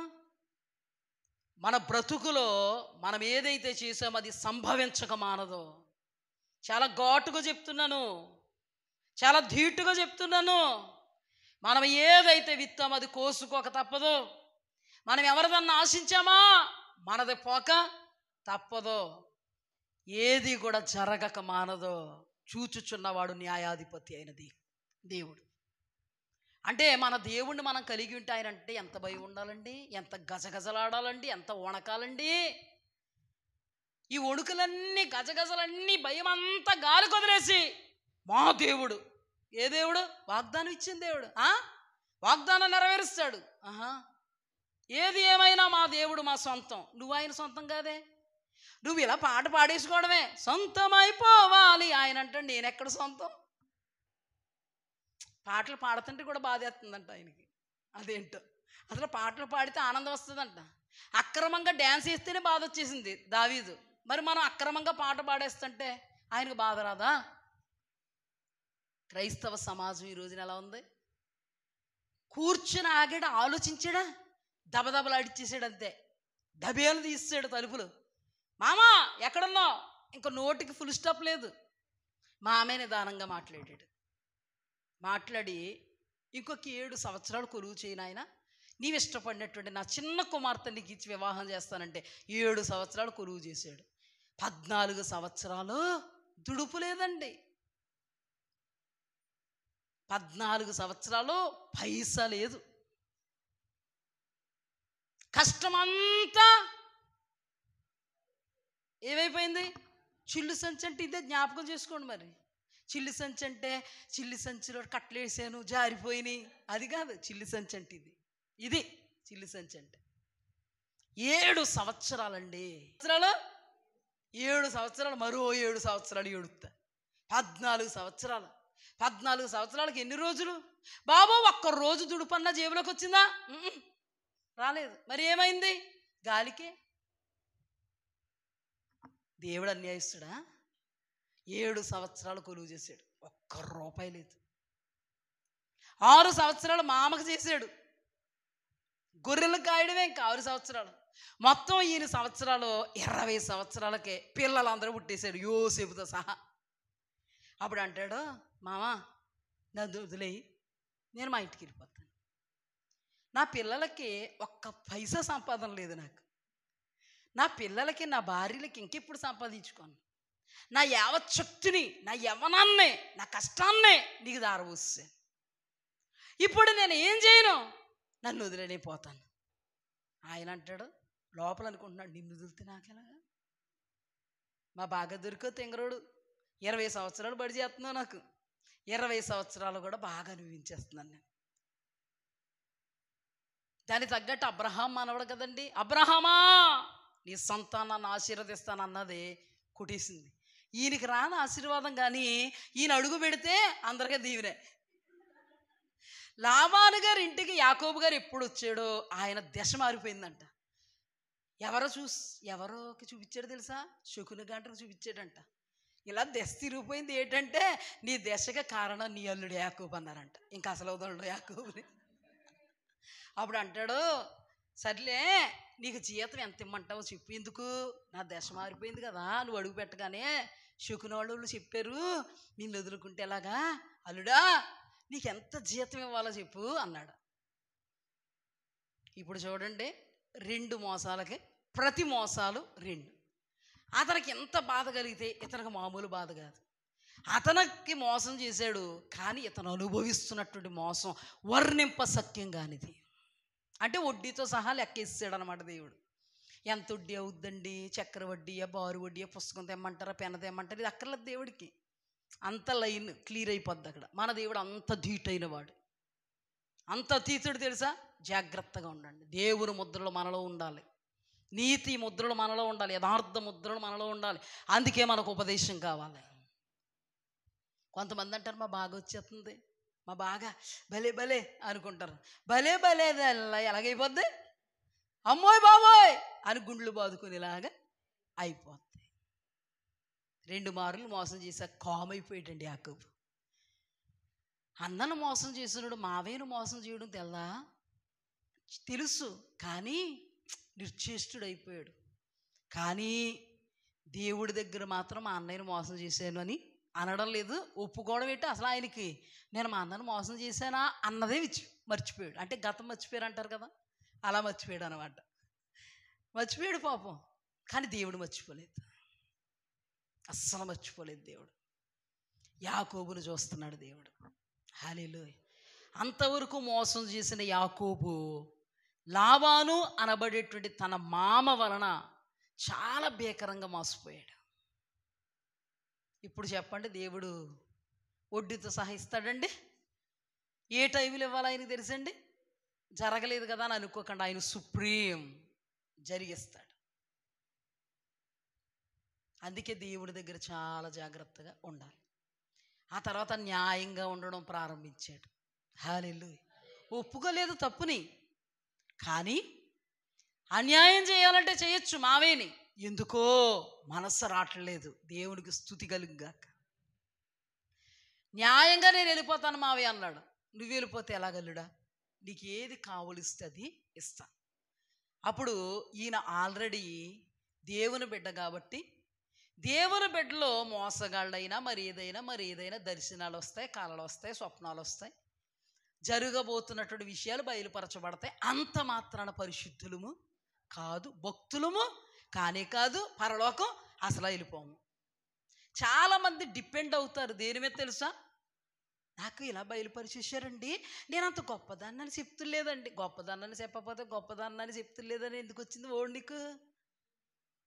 కొంతమంది అంటారు ఇలాగన్నానని ఏమనుకోకండి, ఏమన్నా అనుకుని ఓడది, కానీ ఏమనుకోకండి అంటారు. మళ్ళీ పైగా తింగరోళ్ళు మనం కదా వాళ్ళే. అర్థమైందా? ఇప్పుడు చూడండి, కొంతమంది అంటారు బయలుపరచబడిందండి, నాకు ఇలాగండి, నాకు అలాగండి. దాన్ని బట్టి మాత్రం పైకి చెప్పపోయిన లోపల ఏమనుకుంటారా, దేవుడు నేను చాలా పర్ఫెక్ట్, దేవుడు నాకే బయలుపరుస్తారు. అలాగైతే యాకోబు మోసం చేస్తారు, పచ్చిగా ఉన్నప్పుడే మోసం బయలుపరిచాడు దేవుడు. అలాగని తప్పు ఒప్పుకోకపోయినా, తప్పులన్నీ ఉన్నాయి వెనకతల, కానీ తప్పు ఒప్పుకోలేకపోయినా బయలుపరుస్తున్నాడు. ఒక ఆశీర్వాదదాయకమైనటువంటి కళనిచ్చాడు. ఇచ్చినప్పుడు ఇతనికి ధైర్యం వచ్చింది. దేవుడు అతనితో మాట్లాడుతున్నాడు. నువ్వు మరలా ఎక్కడి నుంచి వచ్చావు అక్కడికి వెళ్ళు, అక్కడ నువ్వు బాగవుతావు అని. హల్లెలూయా. ఆవిడ ప్రభువు మాట్లాడుతున్నాడు. ఆవిడ మావయ్యతో అన్నాడు, మావయ్య అలా కాదు, చారలు పొడలు మచ్చలు కలిగినవన్నీ నాకు జీతం, నల్ల గొర్రె పిల్లలన్నీ నాకు జీతం. ఇప్పుడు ఈ జీతం ఏంటండి? మచ్చలు పొడలు చారలు నల్ల గొర్రె పిల్లలు నలుపు రంగు నాకు జీతం. ఇవి కాకుండా ఏవైనా నా దగ్గర ఉన్నాయంటే నువ్వు డిక్లరేషన్ చేసేసుకో, నేను దొంగోడిని దొంగిలించానని. ఓకే అన్నాడు. Okay sanction. మావయ్య ఏం చేశాడంటే, సరే ఇవన్నీ నీకు జీతం అన్నాడు. అన్నాకనండి ఈ మందనంతా ఎవరు మేపాలి? ఇది నా మందా, ఇది వీళ్ళు మందా, నువ్వు ఇలాగెళ్ళు అంటే కుదురుద్దా కూడా? మొత్తం మందంతా మేపాలి, అవునా? దానిలో వచ్చేది తన జీతం. ఇప్పుడు అయితే మావయ్య ఏం చేశాడంటే, సరే ఓకే, చారలో పొడలో మచ్చలో నల్ల గొర్రె పిల్లలన్నీ బాగా గుర్తుపెట్టుకోండి, నీవి. మిగతా అన్నీ చారలు లేనివి, మచ్చలు లేనివి, పొడలు లేనివి, నల్ల గొర్రె పిల్లలు కాకుండా మిగతా రంగులన్నీ నావి. ఓకే అన్నాడు. అన్న తర్వాత న్యాయంగా ఏం చేయాలి మామా? మందంతటిని వదిలి నెక్స్ట్ ఏ పుడతాయో అవి తనకు జీతంగా ఇవ్వాలా? పోతులన్నింటినీ పట్టుపోయాడు. పోతులు అంటే తెలుసు కదా, మేకపోతులు, పొట్టేళ్ళు, ఇలాంటివి ఏం పట్టుపోయాడు తెలుసా? మచ్చలియ్యి, పొడలియ్యి, చారలియ్యి పట్టుకెళ్ళిపోయి కొడుకులకి ఇచ్చేసాడు. 3 రోజుల దూరం, అంత ప్రయాణం దూరంలో కొడుకులకి ఇచ్చేస్తే మరి మచ్చలు పొడలు చారలు నల్లవి అన్నీ వెళ్ళిపోతే ఇక్కడ మచ్చలు పొడలు చారలు పుట్టడానికి పోతులు లేకుండా ఏం పడతాయి? ఎంత తెలివైనడు చూడండి మావయ్య. మోసానికి ప్రతి మోసం చేసినప్పుడు దేవుడు ఊరికే ఉన్నాడు, కానీ ఇతను న్యూట్రల్గా ఉన్నప్పుడు కూడా మోసం చేశాడు కదా మామ. అప్పుడు దేవుడు న్యూట్రల్గా ఉండలేదు ఇంకా. హల్లెలూయా. ఒక్కడ చెప్పు, మోసం చేసినంతసేపు మోసపోయాడు. నిజాయితీగా మోసపోతున్నప్పుడు దేవుడు చూశాడు. మన దేవుడు అంత యథార్థవంతుడు. అర్థమైందా? మోసం చేసినంతసేపు మోసపోయాడు, మోసం చెయ్యబడుతున్నంతసేపు దేవుడు చూశాడు. అప్పుడు దేవుడు ఒక దర్శనం ఇచ్చాడు. నో ప్రాబ్లం, నువ్వేం బాధపడకు, పొరలు మచ్చలు పొడలు కలిగినవి పుడతాయన్నట్టుగా తనకు భరోసా ఇచ్చేసి జ్ఞానంతో నడిపించాడు యాకోబుని. హల్లెలూయా. యాకోబు సైన్స్ను ఉపయోగించాడు. ఎవరైనా ప్రెగ్నెంట్ అయ్యారనుకోండి, మాట చెప్పనా, ఎవరైనా ప్రెగ్నెంట్ అయ్యారనుకోండి, దిష్టి బొమ్మను తెచ్చుకున్నట్టు చూస్తారా? చెప్పండి. ఎవరైనా ప్రెగ్నెంట్ అయ్యారనుకోండి, గబగబా భర్త దిష్టి బొమ్మను తెచ్చి ఈ బొమ్మను చూస్తూ ఉండు, పండంటి పిల్లలు పుడతారు కదా, దిష్టి బొమ్మను చూస్తూ ఉండు అందిస్తాడా? అందమైన ఫోటో తీసుకొచ్చి ఎందుకు అలా చూస్తూ ఉన్నప్పుడు సైన్స్ ప్రకారం అలాంటి వాళ్ళు పుడతారు. తెలుసా మీకు? తెలీదా? దిష్టి బొమ్మను తెచ్చి పెడతారా కదా, అంటే సైన్స్ ఉపయోగించాడు. అవి చూలు కట్టుకునే టైంలో ఈయన ఏం చేశాడంటే, ఒక స్పెషల్ చెట్టు ఉంది, ఆ చెట్టుకి చువ్వలు కొమ్మలు ఉంటాయి కదా, వాటిని నరికి దాన్ని కర్రల్లా చేసి చువ్వల్లాగా తొక్కలు ఉలిసాడు అక్కడక్కడ. మీకు అర్థం అవ్వాలంటే ములక్కడ తొక్కలు అక్కడక్కడ వలండి, తెల్లగా చారలు కనబడతాయా? వలలేని చోట ఏమో నల్లగా కనబడతాయి, ఒలిసిన చోట ఇప్పుడు అవి చారలా మచ్చమచ్చల కింద కనబడతాయి లేదా? ఇవి కట్టుకునే టైం వచ్చినప్పుడు మీకు తెలుస్తుంది కట్టుకునేలా ఉందని. కట్టుకునే టైం వచ్చేటప్పటికి నీళ్లలో ఈ చువ్వలన్నిటినీ, చారలు కలిగిన చువ్వల్ని పెట్టేటప్పటికి ఇవి కట్టుకునే టైంలో నీళ్లు తాగుతున్నప్పుడు దృష్టి అంతా దేని మీద ఉంటాయి? చువ్వల మీద ఉంటాయి కదా. ఇప్పుడు కట్టుకున్నప్పుడు లోపల రూపం ఏం ఏర్పడుతుందో తెలుసా? చారలు పొడలు మచ్చలు కలిగే రూపం ఏర్పడుతుంది. మంద బలహీనంగా ఉందరో, ఇది కట్టుకునే టైం వచ్చింది, బలహీనంగా ఉంది కదా, కట్టుకునే టైం వచ్చింది కదా, దీనికి కర్రలు పెట్టద్దు. బలమైన మంద బలమైనవి కట్టుకునే టైం వచ్చేటప్పటికి చువ్వలు పెడుతున్నాడు. ఇప్పుడు ఏం జరిగిందంటే బలమైనవన్నీ చారలో పొడలో మచ్చలో పుట్టాయి, బలహీనమైనవన్నీ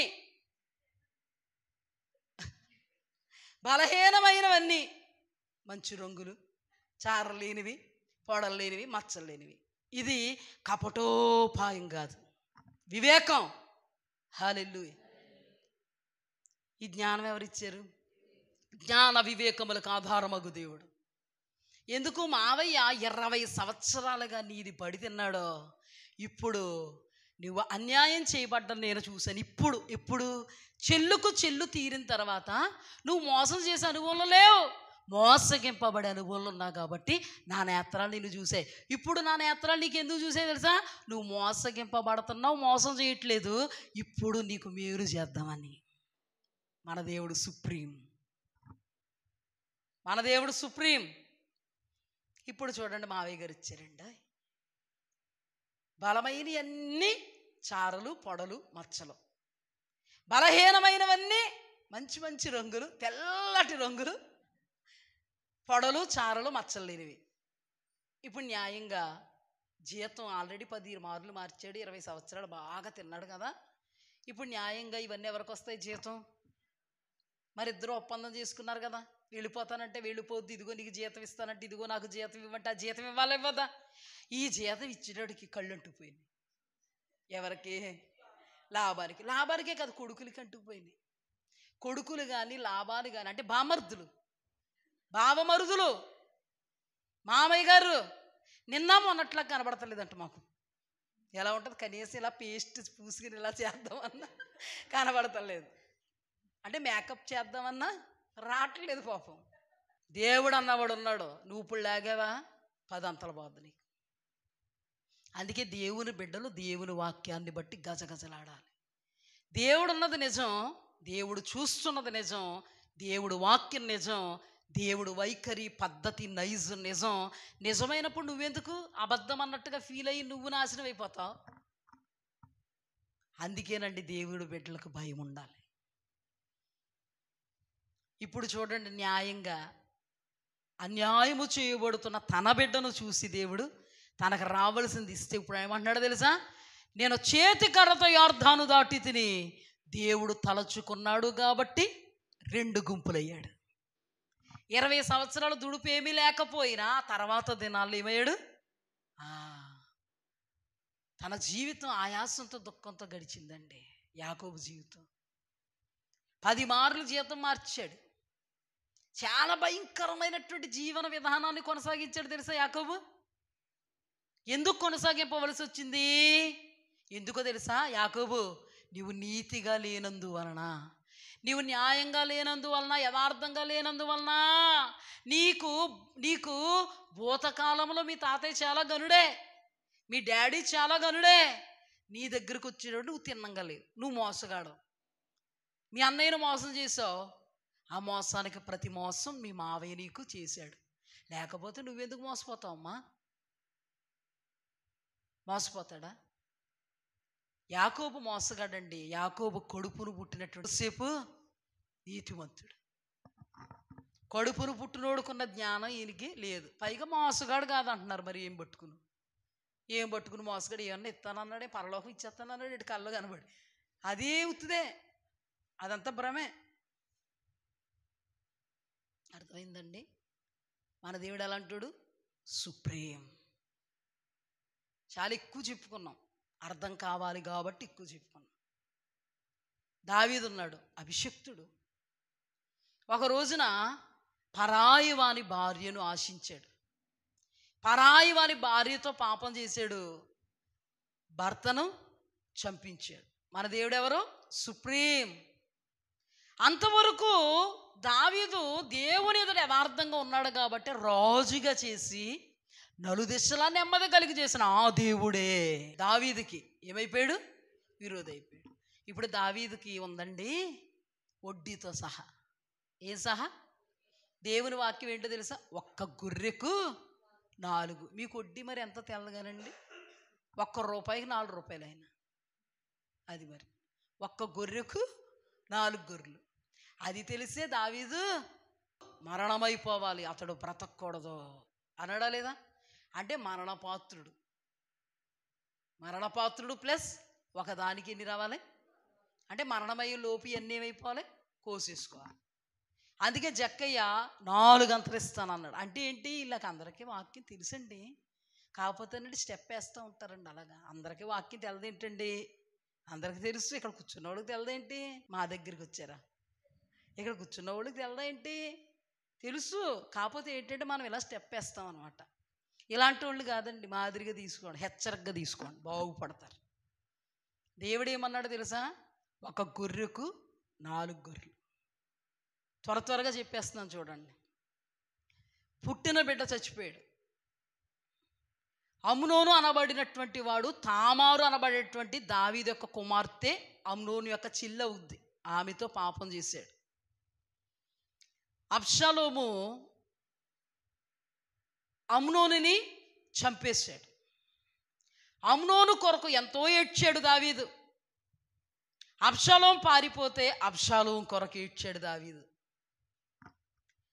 ఆ తర్వాత అబ్షాలోము దావీదుకు విరోధైపోయి కుర్చీ లాగాలనుకుని వాళ్ళ వీళ్ళు ఇచ్చినటువంటి సలహాల మేరకు దావీదుకి నేను శత్రువును అని చూపించుకోవడానికి దావీదు యొక్క ఉపపత్నులతో ఇశ్రాయేలీలు అందరూ చూచున్నట్లుగా గుడారం వేసుకుని వాళ్ళ దగ్గరికి వెళ్ళి వాళ్ళతో పాపం చేశాడు. దావీదు యొక్క కుడిభుజం అబ్షాలోముని చంపేశాడు. అబ్షాలోం చనిపోతే నా కుమారుడా నేనైనా మరణమైపోయి ఉండాల్సింది, నువ్వైనా బ్రతుకుండాల్సిందని ఎంతో ఏడ్చాడు. కుదురులేదు, కుంపట్లేదు.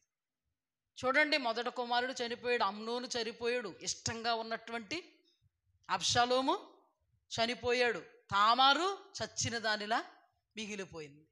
కొడుకే విరోధైపోతే దేహి అనుకుంటూ కొండల్లోనికి దావీదు పారిపోయాడు. ఉపపత్నులతో పాపం చేస్తే తల ఎక్కడ పెట్టుకోవాలి, పరువు పోయింది, ప్రతిష్ట పోయింది, సమాధానం అనేది లేదు, శాంతి లేదు, నెమ్మది లేదు, సుఖం లేదు, కళ్ళ నిండా కన్నీరే, హృదయం అంతా వేదనే, బాధే. ఒకరి తర్వాత ఒకరు చనిపోతే బాధ, కొడుకు కూతురు అలా చేస్తే బాధ, కొడుకేమో తమ్ముడు చంపేస్తే బాధ, కొడుకు పారిపోతే బాధ, ఆ కొడుకే ఇష్టం, ఆ కొడుకే దుర్మరణం పాలైపోతే బాధ, ఆ కొడుకు ఉపపత్నులతో ఉంటే బాధ, ఆ కొడుకే ఏకైమేకే కూర్చుంటే బాధ. ఎవరు పెట్టారు ఇదంతా? దేవుడే పెట్టాడు, నాతాను ద్వారా మాట్లాడాడు. అవన్నీ చూపించనా వద్దా? చూపిస్తాను రండి. సమూయేలు గ్రంథం త్వరగా రండి. 2వ సమూయేలు గ్రంథము 12వ అధ్యాయము. సమూయేలు గ్రంథము 12వ అధ్యాయము 7వ వచనం. నాతాను దావీదును చూచా మనుష్యుడు నీవే, ఇశ్రాయేలీల దేవుడైన యెహోవా సెలవిచ్చినదేమనగా, ఇశ్రాయేలీల మీద నిన్ను రాజుగా పట్టాభిషేకము చేసి సౌలు చేతుల్లో నుండి నిన్ను విడిపించి నీ యజమానుని నగరిని నీకు అనుగ్రహించి నీ యజమానుని స్త్రీలను నీ కౌగిట చేర్చి ఇశ్రాయేలు వారిని యోధా వారిని నీకు అప్పగించి తిని ఇది చాలదని నీవు అనుకుని నీ ఎడల నేను మరి ఎక్కువగా నీకు ఇచ్చి ఉందును. నీవు యెహోవా మాటను తృణీకరించి ఆయన దృష్టికి చెడుతనము చేసితివేమి? హిత్తీయుడగు ఊరియాను కత్తి చేత చంపించి అతని భార్యను నీకు భార్య అగునట్లు నీవు పట్టుకుని ఉన్నావు. అమోనీయుల చేత నీవు అతను చంపించితివి కదా. నీవు నన్ను లక్ష్యము చేయక హిత్తీయుడగు ఊరియా భార్యను నీకు భార్య అగునట్లు తీసుకొనినందున నీ ఇంటి వారికి సదాకాలము యుద్ధము కలుగును. నా మాట ఆలకించుము, యెహోవానగు నేను సెలవిచ్చినదేమనగా, నీ ఇంటి వారి మూలముననే నేను నీకు అపాయం పుట్టించును. నీవు చూచుచుండగా నేను నీ భార్యను తీసి నీ చేరువానికి అప్పగించేదను. పగటి యందు వారితో శయనించును. ఎవరు శయనించారు? అబ్షాలోమే కదా శయనించాడు. నీవు ఈ కార్యము రహస్యముగా చేసి ఇశ్రాయేలీలందరూ చూచున్నట్లుగా పగటి యందే నేను చెప్పిన దానిని చెయ్యింతును. అబ్షాలోం చేశాడు. నేను పాపము చేసి తినని దావీదు నాతాను తనగా, నాతాను నీవు చావకుండానట్లు యెహోవా నీ పాపం పరిహరించాను. అయితే ఈ కార్యము వలన యెహోవాను దూషించుటకు ఆయన శత్రువులకు నీవు గొప్ప హేతువు కలుగు చేసిదు గనుక నీకు పుట్టిన బిడ్డ నిశ్చయముగా చచ్చునని దావీదుతో చెప్పి తన ఇంటికి వెళ్ళెను. పుట్టిన బిడ్డ నిశ్చయంగా చచ్చిపోయాడు. ఆ తర్వాత 13వ అధ్యాయం 28వ వచనంలో అబ్షాలోము అమ్నోనును చంపినటువంటి సందర్భం ఉంది. 37వ వచనంలో అమ్నోను కొరకు ఏడుస్తున్నటువంటి దావీదును చూస్తాం.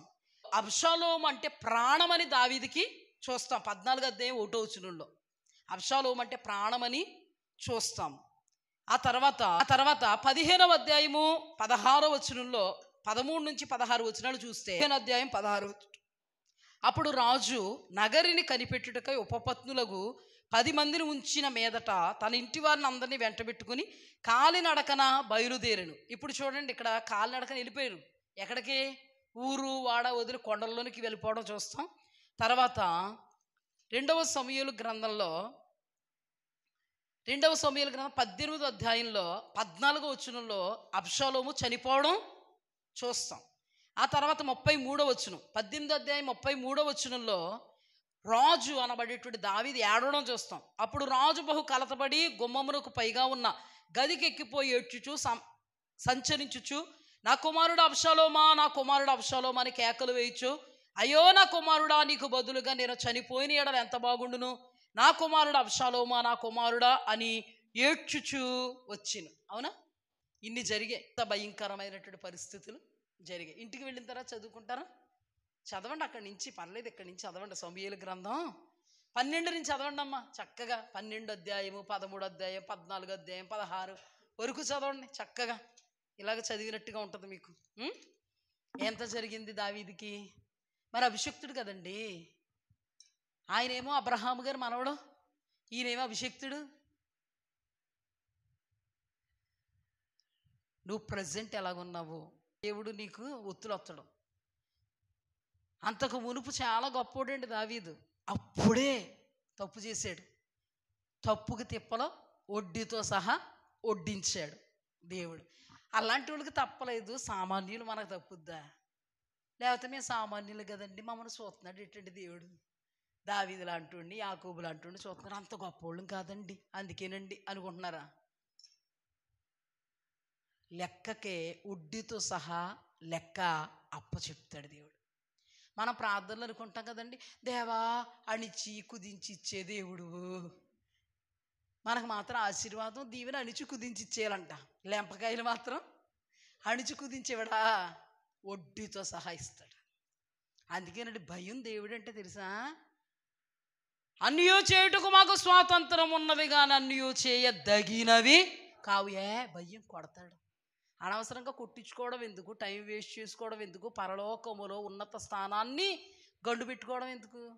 ఇప్పుడు బాగా బ్రతికేస్తే శాశ్వత లోకంలో అత్యున్నత స్థానంలో ఉండొచ్చు కదా. భయంతో బ్రతికేస్తే, యథార్థంగా నమ్మకంగా పరిశుద్ధంగా బ్రతికేస్తే బాగుంటుంది కదా. ఏదైనా తప్పితే చాలా దౌర్భాగ్య పనులు ఉంటారండి. కొంతమంది నెయ్యిలో నూనె కలుపుతుంటారు తెల్లదని. ఏం కలుపుతారు? నెయ్యిలో. అమ్మా తెల్లదమ్మా, ఓ 100 రూపాయలు 200 లాగేస్తున్నావు కానీ నువ్వు అక్కడ నీది 4 అంతలు లాగుతాడు. ఏంటో విచిత్రం. అవి పాలో తెలదు, నీళ్ళు తెలదు కొంతమంది. కానీ కేంద్రానికి మాత్రం బాగా ఇయ్యాలి, లేకపోతే ఫ్యాట్ రాదు కదా. ఏం చేస్తారంటే మరి వలబోసేసుకోవాలి. ఎందుకు ఇంకా అత్తబాటు ఏం తిప్పుకుంటా పాలుకో. అవునా? మరి ఏంటిది? దేవుని బిడ్డలో కూడా అన్యాయం చేస్తే అన్యాయపు పాలవడం తథ్యం. చాలా రఫ్గానే చెప్తున్నాను. ఉన్న మాట ఉన్నట్టుగా చెప్పకపోతే మాకు బాగోదు. ఎందుకు అన్యాయం, ఎందుకు మోసం, ఎందుకు కక్కుర్తి? ఆ కక్కుర్తి బుద్ధి అంతా కూడా నిన్ను తగలబెట్టేస్తుంది కదా. 1కి 4. మరి ఎందుకు కక్కుర్తి? కక్కుర్తి అంతా రూపాయి పాపాయి కోసమే. అక్కడ రూపాయి పాపాయిలు కాదు, వేలు పోతున్నాయి నీకు. మంచిగా చెప్తున్నారు, దేవునికి స్తుతి కలుగునుగా. ఎందుకు అలాంటి అన్యాయపు సిరి? నలుగురిలో మాట మంచి మాట అండి, మంచి మాట. వెండి బంగారం కాదు, ధనధాన్యాలు కాదండి, మంచి మాట చెప్పుకుంటారండి జనం. మంచిగా లేకపోతే పోయాడా, దరిద్రం వదిలిపోయింది అంటారు. మంచోడు ఎవడన్నా పోతే పాపం అయ్యయ్యో ఎంత మంచోడండి, అలాంటి వాడు దొరుకుతాడా అనుకుంటారు. ఎందుకు వచ్చిన బ్రతుకు? రూపాయి కోసం పాపాయి కోసం. మన అవసరతలు తీర్చడా దేవుడు? ఏమండి, మనం యథార్థంగా ఉంటే మనం రాజుల్లో పెడతాడు.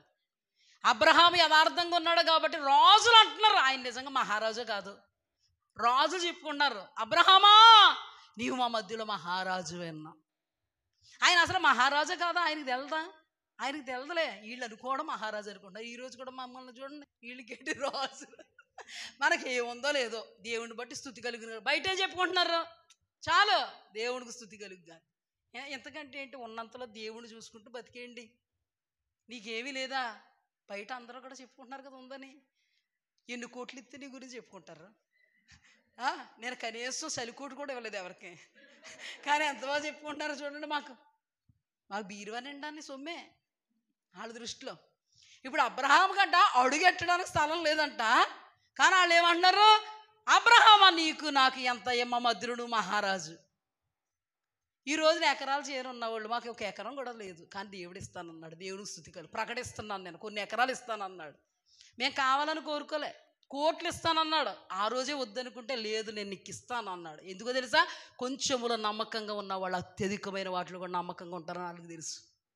అందుకనండి ఈరోజు ఎలా వచ్చామో మీకు తెలుసు, అన్నీ విడిచిపెట్టుకుని వచ్చాం. కానీ విడిచిపెట్టుకున్న పరిస్థితుల కంటే అధికంగా ఈ రోజున మమ్మల్ని చేశాడు. హల్లెలూయా. మాట ఇచ్చిన వాడు నమ్మదగిన వాడు, మాట తప్పడానికైనా నరుడు కాదు ఆయన దేవుడు. ఆయన పట్టుకునుండు, హా అని చూసేలా చేస్తాడు. అబ్రహాముని హా అని చూశాడు. అదే అబ్రహాముని రాజు వచ్చి, అబ్రహామా రాజుగారు సొదొమ గొమొర్రాకు సంబంధించిన వాళ్ళు, ఇదిగో అయ్యా నువ్వులు పోగొద్దు నాకు.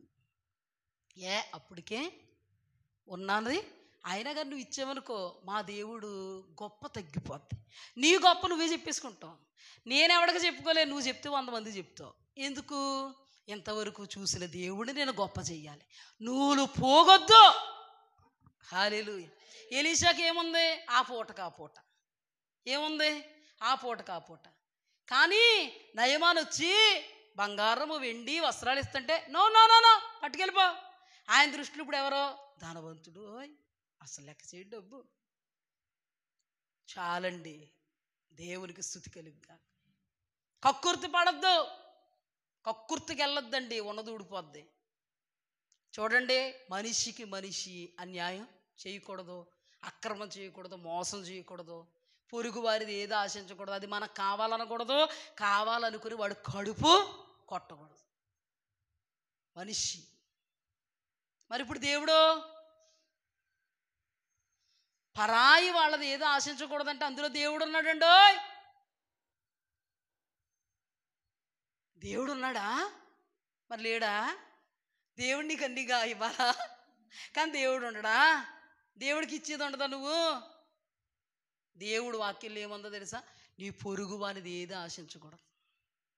పొరుగువాడంటే నీ సాటి మనిషి, పొరుగువాడంటే యేసుక్రీస్తు ప్రభువారు సాక్షాత్తు. దేవునికి మహిమ కలుగును. దేవాది దేవుడు మనకి కొన్ని నిబంధనలు ఇచ్చాడు, కొన్ని విధులు ఇచ్చాడు, కట్టడలు ఇచ్చారు. ఏ విషయంలో? ఆయనకి ఇవ్వాల్సిన వాటి విషయంలో. మలాకీ గ్రంథానికి రండి ఒకసారి.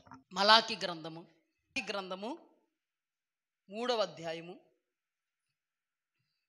7 నుండి చాలా జాగ్రత్తగా వినండి. ఎందుకంటే చాలామంది కృపను దేవుడి యొద్ద దొంగిలించి 4 గంటలు కోల్పోతున్నారు.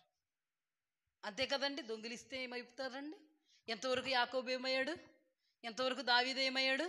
ఇప్పుడు మనం దేవుడి దగ్గర దొంగిలించవచ్చా? అందుకే ఆయన అంటున్నటువంటి మాట 8వ వచనం, మానవుడు దేవుని యొద్ద దొంగిలునా. ఏమన్నాడండి? 3వ అధ్యాయము 8వ వచనం. ఇదండి పేజీ చిరిగిపోలేదంటే చింపేసుకోకూడదండి మనం. అర్థమైందండి? కొంతమంది వద్దన్నాయి, అది కాదండి, ఇది అంతా మనకి సంబంధించింది. బాగుపడాలంటే నీ దగ్గరకు ఉపదేశం వస్తున్నప్పుడు నువ్వు బాగుపడితే నీ బాగు దేవుడి చేతుల్లో ఉంటుంది. మాకేదో తక్కువ ఏం కాదు, దేవుడు మహా ఉచితమైన కృపలో ఏది తక్కువ చేయలేదండి. అంత దౌర్భాగ్యంగా మా దేవుడిని మేము పెట్టేయం బయట. మా దేవుడు చక్కగా అన్ని విషయాల్లో మమ్మల్ని చూస్తున్నవారు మీరు అందరూ ఉన్నారు. ఏది తక్కువ వచ్చి మేము మిమ్మల్ని సిగ్గు విడిచి చెప్పాల్సి వస్తుంది కొన్నిసార్లు. వాక్యం సిగ్గు విడిచే చాలా అసహ్యం మాకు ఇలాంటి.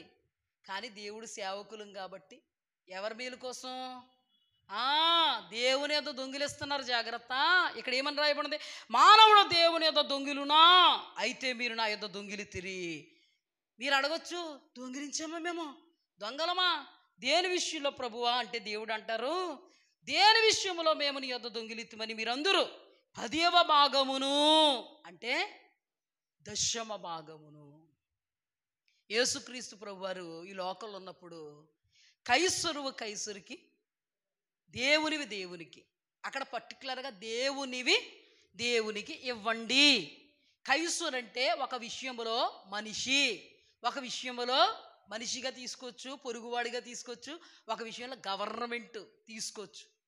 అంటే ప్రతి విషయంలో మనం యథార్థంగా ఇవ్వాలి, దేవునికి యథార్థంగా ఇవ్వాలి. అందుకే మనుష్యునివి మనుష్యునికి అంటే కైసరువి కైసరికి, దేవునివి దేవునికి. ఆ మాట ఎవరు సాక్షాత్తు మాట్లాడారు? మరి దశమ భాగాలు లేవంటారు ఇప్పుడు వాళ్ళు. మేరీ రత్నం గారు పరలోక రాజ్యం వెళితే ఆవిడ తెగ ట్రోల్ చేసేస్తున్నారు పాపం. మహాతల్లి, బంగారు తల్లి. అలాంటి వాళ్ళు లేకపోతే మనకు మర్మాలు ఎలా తెలుస్తాయండి? మర్మరాలు చెప్పేవాళ్ళే కానీ మర్మాలు చెప్పేవాళ్ళు లేరు. కానీ ఆవిడ మర్మాలు చెప్తారు. ఒక్కసారి నేను వింటంటే ఆమెతో ప్రభు మాట్లాడుతున్నారు దశమ భాగం విషయంలో. నా కుమార్తె, నా మీద ఆధారపడుతూ నా సేవకు నేను పిలుచుకున్న నా దైవదాసులు తినడానికి నేను దశమ భాగాన్ని ఏర్పాటు చేశా. మీకు సీజిఎస్లో కూడా పెట్టాను నేను 4-5 సంవత్సరాల క్రితం. మరి ఎవరన్నారో తెలియదు కానీ ఆవిడతో ప్రభు మాట్లాడారు. కొంతమంది అండి సిగ్గు చెప్పుకోవడానికి కొంతమంది అంటున్నారు మొత్తం దశమ భాగాలు ఎక్కడున్నా యేసుప్రభు చెప్పారు యేసుప్రభు. మరలా యేసుప్రభు శాస్త్ర పరిచయుల విషయంలో 10వ వంతు ఇస్తున్నారు. అవి మానక వీటిని చెయ్యండి. ఇంకేం చెప్పాలి నీకు ఇంకేం చెప్పాలి? మొత్తం బైబిల్ దాని గురించి రాసి ఇవ్వాలన్నమాట. ఉందా లేదా చెప్పండి? దశమ భాగాలు ఉన్నాయా లేవా? దేవుడు అప్పుడు ఉన్నాడు, ఇప్పుడు ఉన్నాడు. అసలు దేవుడి దగ్గరికి వెళ్ళడానికి ఇదంతా మనకి మార్గం. ఇప్పుడు చూడండి, అయితే మీరు నా యొద్ద దొంగిలిరి, దేని విషయంలో మేము మీ యొద్ద దొంగిలిత్తమని మీరందరూ 10వ భాగం ప్రతిష్ఠిత అర్పణలు, ప్రతిష్ఠింపబడిన వాటిని ప్రభువుకి ఇవ్వాలి కదా. దొంగిలిదిరి. ఈ జనులందరూ నా యొద్ద దొంగిలించుచూనే ఉన్నారు, మీరు శాపగ్రస్తులు. దేవునిది దొంగిలించిన వారెవరు? శాపగ్రస్తులు. మేలు జరుగుతాయండి, వెలిగిపోతూ ఉంటారా? దినదినాభివృద్ధిలోకి వెళ్ళిపోతూ ఉంటారా? చిల్లి సంచిలో పడిపోతారు. శాపం అంటేనే భయం మనకి. దేవుడు ఇదిగో మరణ మార్గం, ఇదిగో జీవ మార్గం అన్నాడా? జీవ మార్గములో ఎవరుంటారు? మరణ మార్గంలో ఎవరుంటారు? శపింపబడిన వారలారా, నిత్య నరకాగ్నికి పోవుడి. అపవాదియు వాడు అనుచరులు ఉన్న నిత్య నరకాగ్నికి పోవుడి. ఏమని సంబోధించాడు అక్కడ? శపితమైన వారలారా. ఏదో విధంగా వీళ్ళకి ఈ శాపం వచ్చింది. వీళ్ళెవరు? శాపగ్రస్తులు. ఈ బోధ ఉండాలండి, ఈ బోధ ఉండాలి. దైవ వాక్యానుసారంగా నడపాలి. అదే నిజమైన ఆశీర్వాదం. అంతేగాని మరి అన్యులు ఉన్నారు కదండి, దేవునికి సంబంధించిన వాళ్ళు కాదు. అలాగని చాలామంది ఉన్నారు, వాళ్ళకి డబ్బు ఉంది, బలం ఉంది, భోగం ఉంది, అది యెహోవా ఇచ్చే ఆశీర్వాదం కాదు.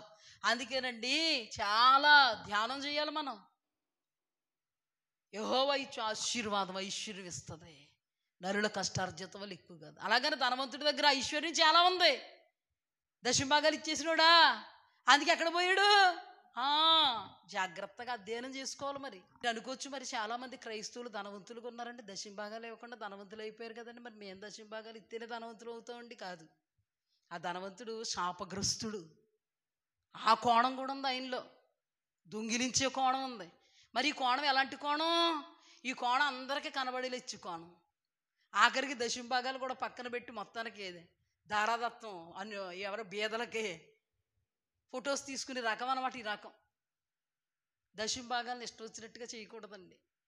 పాటల కింద విడదీయకూడదు, ఇష్టం వచ్చినట్టు చేయకూడదు. మనకు ఒక 10,000 వచ్చింది అనుకోండి, 2,000 సతీష్ కుమార్ గారికి పంపుదామా, పాస్టర్ గారికి ఎక్కువైపోతాయి, మళ్ళీ అన్నీ అలాగ ఇచ్చేస్తాం కట్ట. పాస్టర్ గారికి 2,000, ఫలానా పాస్టర్ గారికి 2,000, మధ్య మధ్యలో కానుకలు అందులో వేద్దాం, అందులో వేద్దాం. మీరు ఏమనుకున్నా నాకు పర్లేదు, దేవుని ఎదురు యథార్థంగా ఉంటే పరలోకం వెళ్తాను, మిమ్మల్ని బాగు చేసిందని నవ్వుతాను. ఏలియాకి చాలా సిగ్గే, ఎంత గొప్పోడండి ఏలియా. అమ్మా చిన్న మంచినీళ్ళతే అంటే పర్లేదు, కొంచెం ఎవరినైనా అడిగేసుకుంటాం మంచినీళ్ళు.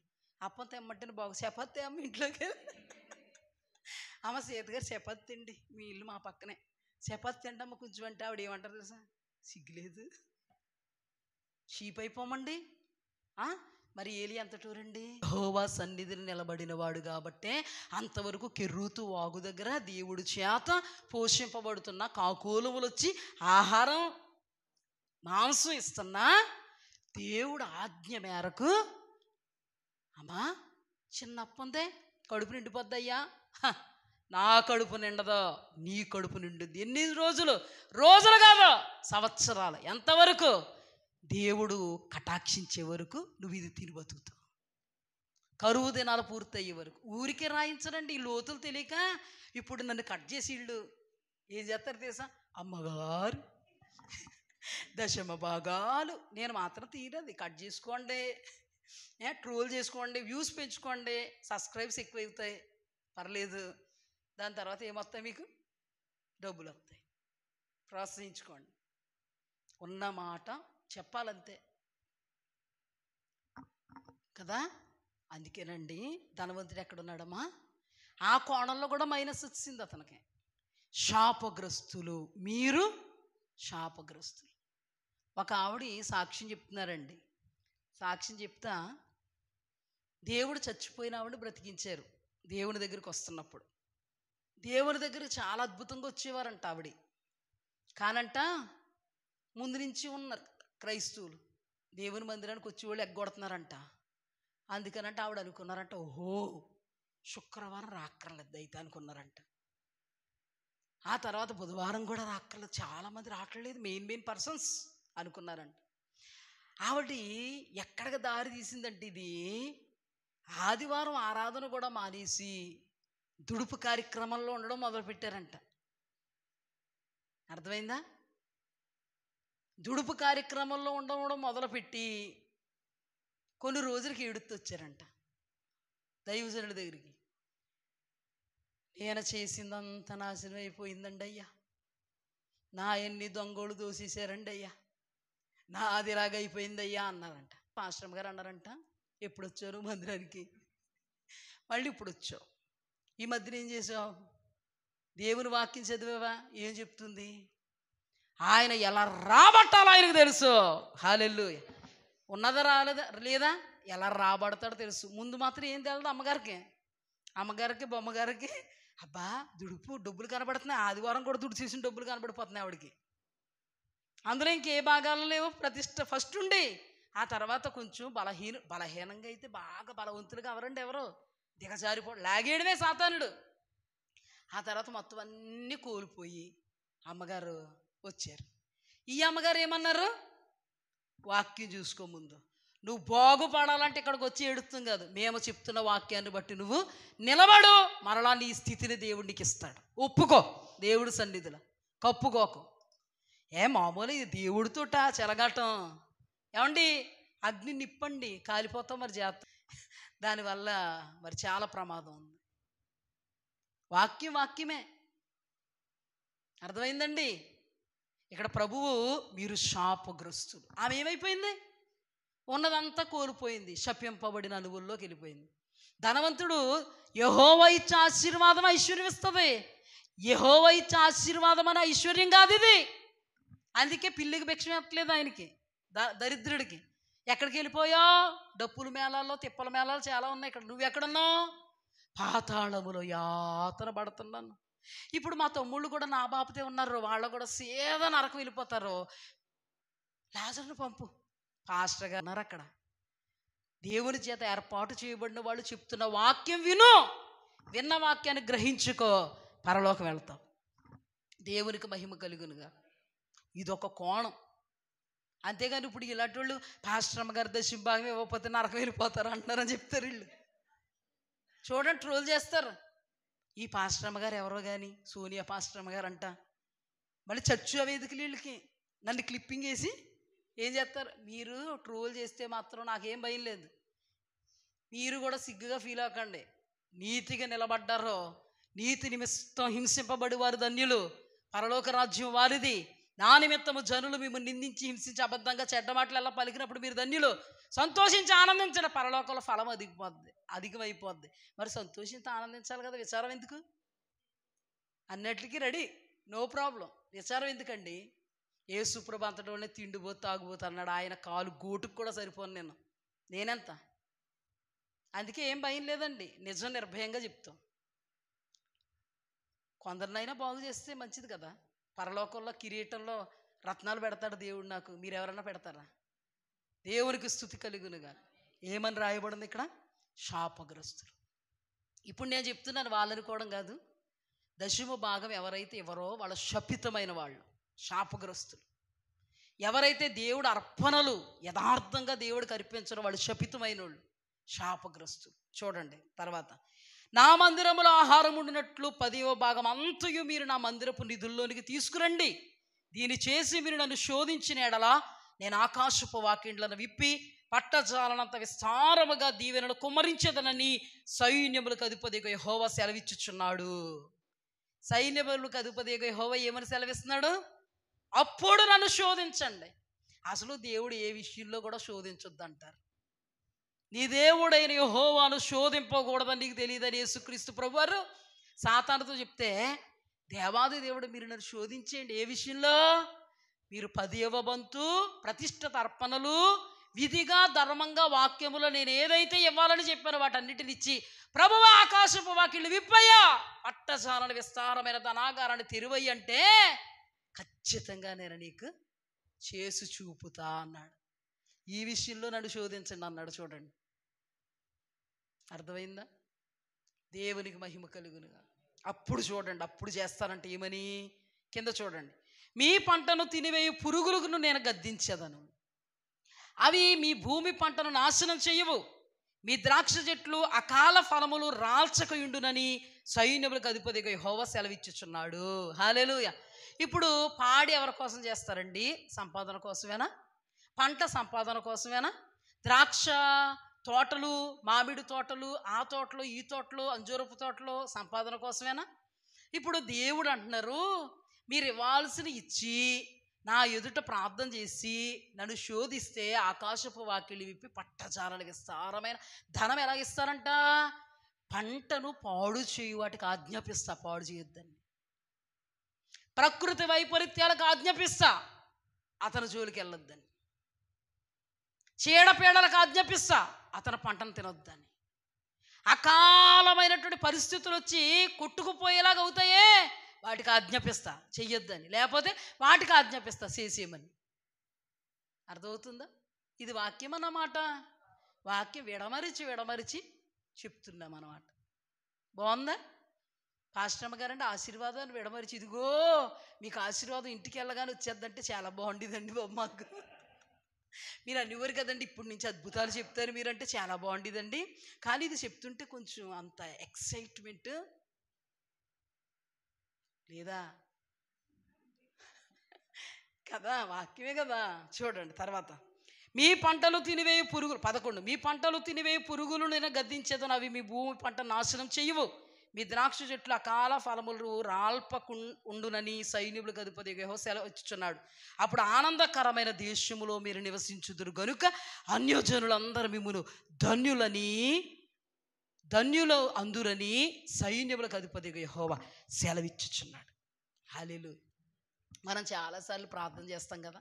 ఇప్పుడు చూడండి, ప్రభువా మీరు బహుగా ఫలించటం వల్ల నా తండ్రి నామం మహింపరచబడుతుందయ్యా, ప్రభువా మమ్మల్ని ఫలింపజేయ్యా అని ప్రార్థన చేసే ముందు ఫలింపుకి కారణమైనటువంటి ఈ క్రియలు చేస్తే ప్రార్థించుటకు అర్హులం అవుతాం.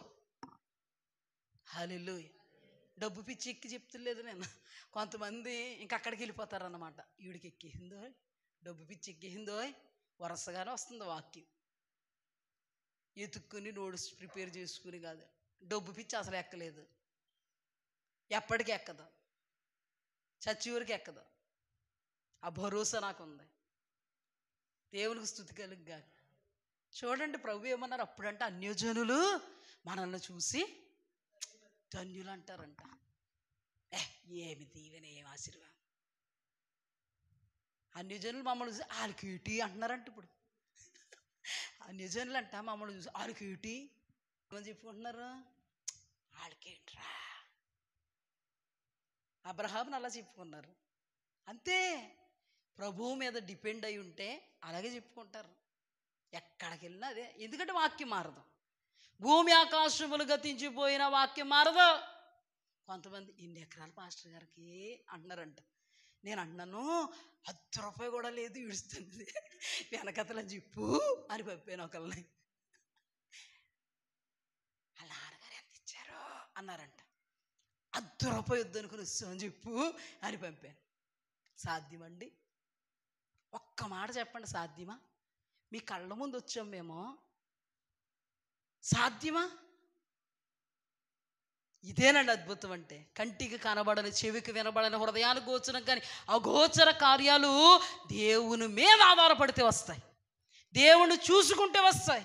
దేవుడే సర్వం అనుకుంటే వస్తాయి. ప్రభువా, నీ వాక్యము మతి తప్పి ప్రవర్తించే రోజున మమ్మల్ని తీసేసుకో అని నిష్ఠత ఉంటే వస్తాయి ఇటువంటి దీవెనలు.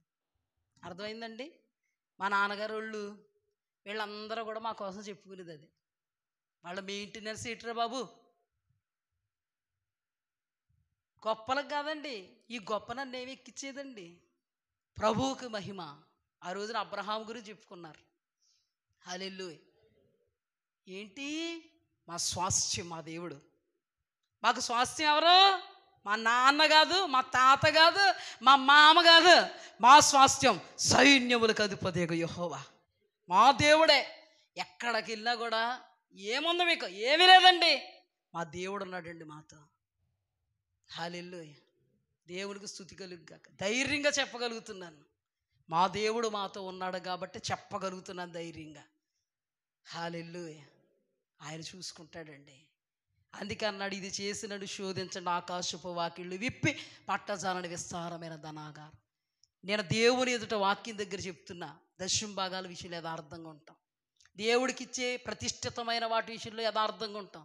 ఎవరికైనా ఇవ్వాలంటే పరిచర్య భాగం ఖర్చు పెట్టచ్చు, కానీ త్యాగంగా చెయ్యాలని పక్కన పెట్టుకున్న వాటిని, దేనికోసం పక్కన పెట్టుకున్న వాటిని దేవుడి కోసం ఖర్చు పెట్టేటువంటి స్థితిలో దేవుని ఎదుట చెప్తున్నాను. నా భర్త లేరు కానీ నేను చెప్తే ఆయన కూడా అవునంటారు. ఎందుకంటే అదే అనుభవంలో ఉన్నాం కాబట్టి. స్తుతి కలుగును కానీ. ఎందుకు వదులుతాడండి చెయ్యి దేవుడు? ఆయన అంటున్నారు, పురుగులకు ఆజ్ఞాపిస్తా, గద్దిస్తా, అకాలపు పరిస్థితులకు ఆజ్ఞాపిస్తా, గద్దిస్తా. మనం అనుకూలంగా ఉన్నాము అనుక ఆయనకి, ఆయనే మనమే ఆయన. హల్లెలూయా. 2వ దినవృత్తాంతాల గ్రంథం 31వ అధ్యాయము. 2వ దినవృత్తాంతాల గ్రంథం 31వ అధ్యాయం చూడండి అమ్మా. 2వ దినవృత్తాంతాల గ్రంథము 31వ అధ్యాయం 4 నుండి చదువుతాను, జాగ్రత్తగా వినండి. ఇది చూసుకుని మనం ముగించుకుందాం. మరియు 2వ దినవృత్తాంతాలు 31:4. మరియు యెహోవా ధర్మశాస్త్రమును బట్టి యాజకులను లేవీయులను ధైర్యం వహించి తమ పని జరుపుకున్నట్లు ఎవరి భాగములు వారికి ఇయ్యవలసినదని యెరూషలేములో కాపురమన్న జనులకు అతడు ఆజ్ఞాపించెను. హల్లెలూయా. యాజకులు లేవీయులు హిజ్కియా దినాల్లో, హిజ్కియా కంటే ముందు రాజులు ఉన్నప్పుడు మందిరాలను మూసేశారండి. యాజకులకి స్వాస్థ్యం దేవుడే. మందిర పరిచర్య చేసుకుంటూ బలిపీఠముతో పాలిభాగస్థుడుగా ఉన్నవాడు బలిపీఠముతో ఉన్నదానితో పాలిభాగస్థుడు. పౌలయ్య గారు అన్నారు కొత్త నిబంధన గ్రంథంలో. అలాంటిది బలిపీఠం దగ్గర ఉండాల్సిన వాడు, బలిపీఠం దగ్గరకు వచ్చినవి తినాల్సినటువంటి వాడు తలుపులే మూసేశారు. మందిరపు తలుపులు మూసేస్తే యాజకులు లేవీలు దేవుడు పనిచేసి దేవుడే స్వాస్థ్యంగా భావించేవాళ్ళు వీళ్ళని రోడ్డున పడేస్తారు. అలాంటిది హిజ్కియా రాజు అయిన తర్వాత వాళ్ళని రాజమార్గంలో తీసుకొచ్చాడు, మందిరపు తలుపులు తెరిచాడు. యాజకుల్ని లేవీలు అన్నాడు, దేవుని వాక్యము ధర్మశాస్త్ర గ్రంథం ఏదైతే బోధించిందో ఆ రీతిగా మీరు మరలా యాజకత్వాన్ని దేవుని ఎదుట లేవీలారా మీ పరిచర్యను మీరు కొనసాగించండి అని జనులతో అంటున్నారు. దేవుడు ప్రతిష్ఠించినటువంటి భాగాలను తీసుకొచ్చి ఎవరి భాగాలను వారికి ఇవ్వవలసిందిగా యెరూషలేములో కాపురం అన్న జనులకు అతడు ఆజ్ఞాపించాను. హల్లెలూయా. ఎవరి భాగాలు వారికి ఇవ్వాలని ఆజ్ఞాపించాడు. అప్పుడు ఏమైందంటే ఆ ఆజ్ఞ వెల్లడియగు తోడనే ఇశ్రాయేలీలు ప్రథమ ఫలములైన ధాన్య ద్రాక్ష రసములను, నూనెను, తేనెను, సస్య ఫలాలను విస్తారంగా తీసుకొచ్చిరి. సమస్తమైన వాటిలో నుండి 10వ వంతులను విస్తారంగా తీసుకొని వచ్చిరి. యోధా పట్టణములలో కాపురం ఉన్న ఇశ్రాయేలు వారును యోధావారును ఎద్దులలోను గొర్రెలలోను 10వ వంతు తమ దేవుడైన యెహోవాకు ప్రతిష్ఠితములైన వస్తువులలో 10వ వంతు తీసుకుని వచ్చి కుప్పలుగా కూర్చిరి. 10. యెహోవా మందిరములోనికి జనులు కానుకలు తెచ్చుట మొదలుపెట్టినప్పటి నుండి మేము సమృద్ధిగా భోజనము చేసినను చాలా మిగులుచున్నది. యెహోవా తన ప్రజలను ఆశీర్వదించినందున ఎంతో గొప్ప రాశి మిగిలిందని రాజుతో నేను. హల్లెలూయా. ఇప్పుడు దేవుని వాక్యాన్ని బట్టి రాజుగారు ఆజ్ఞాపించారు, ఎవరి భాగాలు వారికి తీసుకుని రండి. 10వ వంతు అనబడే దశమ భాగాలు, ప్రతిష్ఠిత అర్పణలు, సస్య ఫలాలు తీసుకురండి అన్నప్పుడు రాజుగారు ఆజ్ఞ కదండి, మేడమే తలకాయ ఉండదు పాపం. అందుకనండి విస్తారంగా తీసుకొచ్చారు. ఎందుకు? ఆ మాటకి ఎప్పుడైతే వాళ్ళు లోబడ్డారో అప్పుడు జనులను దేవుడు ఏం చేశాడంట? ఇది వాక్యమే కదా. జనులను దేవుడు ఏం చేశాడు? ఎప్పుడు ఆశీర్వదించాడు? మాటకు లోబడినప్పుడు, దైవ వాక్యానికి అనుకూలముగా హిజ్కియా రాజు ప్రకటనను అతడు వాళ్ళందరూ కూడా చెవియొగ్గినప్పుడు, దేవుని దగ్గరికి తీసుకొచ్చినప్పుడు వారిని ఆశీర్వదించారు. జనుల్ని దేవుడు బహుగా ఆశీర్వదించాడు. కాబట్టి వాళ్ళు అంటారు, మేము కడుపు నిండా తిన్నను మిగిలిపోతుంది. ఇదే సమృద్ధి అంటే. హల్లెలూయా. కడుపు నిండా తిన్నా మిగిలిపోవడమే సమృద్ధి అంటే. అర్థమైందండి? తిన్నా మిగిలిపోవడం సమృద్ధి అంటే. ఎప్పుడు సమృద్ధి ఫీల్డ్లోకి వచ్చారు వీళ్ళు? దేవుని వాక్యాన్ని ప్రజలు గైకొన్నప్పుడు దైవజనులు సమృద్ధిగా తినగలిగారు. దైవ వాక్యాన్ని దేవుని బిడ్డలు గైకొనకపోతే శాపగ్రస్తులు అవుతురు. వాళ్ళకే లేనప్పుడు దైవజనులకి అర్థమవలేదు మీకు. వాళ్ళకే లేనప్పుడు అంటే లేనప్పుడు ఎలా తెస్తామండి? 10 రూపాయలు ఉంటే 10 రూపాయలు రూపాయి కదా. నిన్నే 10 రూపాయలు తెచ్చేవాళ్ళలేదు కదా. అర్థమవలేదు నా పాయింట్ మీకు. వాళ్ళు దేవుని వాక్యానికే లోబడలే. అలాంటప్పుడు వాళ్ళకి అసలు దేవుడి మీద దృష్టే లేదు. అలాంటప్పుడు వాళ్ళకి కనబడినది దేవుడిచ్చే ఆశీర్వాదం కాదు, వాళ్ళ చిల్లు సంచే. ఇప్పుడు దేవుడు మాటకు లోబడినప్పుడు చిల్లు సంచా విస్తారంగా పండుతున్నాయి. అందుకని వాళ్ళు విస్తారంగా తేగలిగారు. అప్పుడు కుప్పలు కుప్పలుగా ఉంటే యాజకులు అంటున్నారు, అన్ని పరామర్శిస్తున్నారు హిజ్కియా రాజు. ఏంటి యాజకుడా, ఏంటి ఎలా ఉంది పరిస్థితి? వాక్యానికి లోబడుతున్నారా ప్రజలు? వాళ్ళు అంటున్నారు, అయ్యా నువ్వు చెప్పిన మాటను బట్టి వాళ్ళు వాక్యానికి లోబడుతున్నారు కాబట్టి కుప్పలు కుప్పలు తెచ్చిస్తున్నారు, మేము తినగా ఇంకా మిగిలిపోతున్నాయి. అయ్యా తన ప్రజలను దేవుడు ఆశీర్వదించినందున కుప్పలుగా భాగాలు కుప్పలుగా ఉన్నాయంటే వాళ్ళు అసలు ఎంత ఉండుంటుంది? అది మరి ఇందులో అంత అర్థం. ప్రభు ఏ మాట ఎప్పటికి అవసరమో అది నాకు బయలుపరుస్తూ ఉన్నందున మీరందరు రుజువులు. అవునా కదా? రుజువులే కదా. మీరందరు రుజువులు. ఇలాగ నొక్కి అక్కడి నుంచి ఎందుకు చెప్పుకోవాల్సి వస్తుంది కాబట్టి అంటే ఇది ఈ మ్యాటర్ కదా. అందుకు ఈ మ్యాటర్ కదా మరి కొంచెం నొక్కి అక్కడి నుంచి చెప్పాల్సి వస్తుంది. అపార్థాలు ఎవరు చేసుకోవద్దు అన్నాను, మీరు చేసుకోరని నాకు తెలుసు. ఎందుకంటే మీరందరూ వాక్య క్రమంలో ఉన్నారు. వాక్య క్రమములో లేని వాళ్ళు వాక్య క్రమములో ఉండి దేవుని దీవెన పొందాలి. ఎవరిది ఆశించకూడదండి. ఏమంటే మనది కాంది ఎందుకండి మనకి? ఇప్పుడు మనకు వచ్చింది అనుకోండి, అందులో మనది కాని భాగం దేవునిది. దేవునిది కూడా తినేస్తే మనం ఏమవుతాం? దేవుడు అంటున్నారు దొంగలు. దేని విషయంలో దొంగలు గారు? దేని విషయంలో నా ఎన్ని తినేస్తున్నారు. నేను తినాల్సిన ఏం చేస్తున్నారు? తినేస్తున్నారు. నా దైవ జనాంగం కోసం నేను ప్రతిష్ఠించిన అన్నీ కూడా తినేస్తున్నారు. ఎవరైతే తింటున్నారు? వాళ్ళు దేవుడి తింటున్నారు, దైవజనుడి తినేస్తున్నారు. పక్కోడిది ఆశింతేనే పాపం అన్నాడు. పక్కోడి విషయంలో ఏం చేస్తే మొత్తానికి 4 అంతలు వడ్డీతో సహా వడ్డిచ్చేసాడు. మరి ఇప్పుడు ఈ విషయంలో కూడా ఈయన ఈయన విషయంలో కూడా మనం జాగ్రత్తగా ఉంటే తప్ప మనం ఆశీర్వాదకరంగా ఉండలేం. శపితమైన వారు అన్నారు. ఇదంతా వేరే వాక్యం తెచ్చి చెప్పలేదండి. ఇదేనండి ఎప్పుడు బైబిల్. మీ దగ్గర ఉన్న బైబిల్ ఇదేనండి, నా దగ్గర ఉన్నది ఇదే, అందరి దగ్గర ఉన్నది ఇదే. ఎంత ఉంది ఇందులో. ఏమైనా అన్యాయపు సిరి విషయంలో నమ్మకంగా ఉండండి. న్యాయార్థమైన సత్యమైన ధనాన్ని మీ వశం ఎవరు చేస్తారు?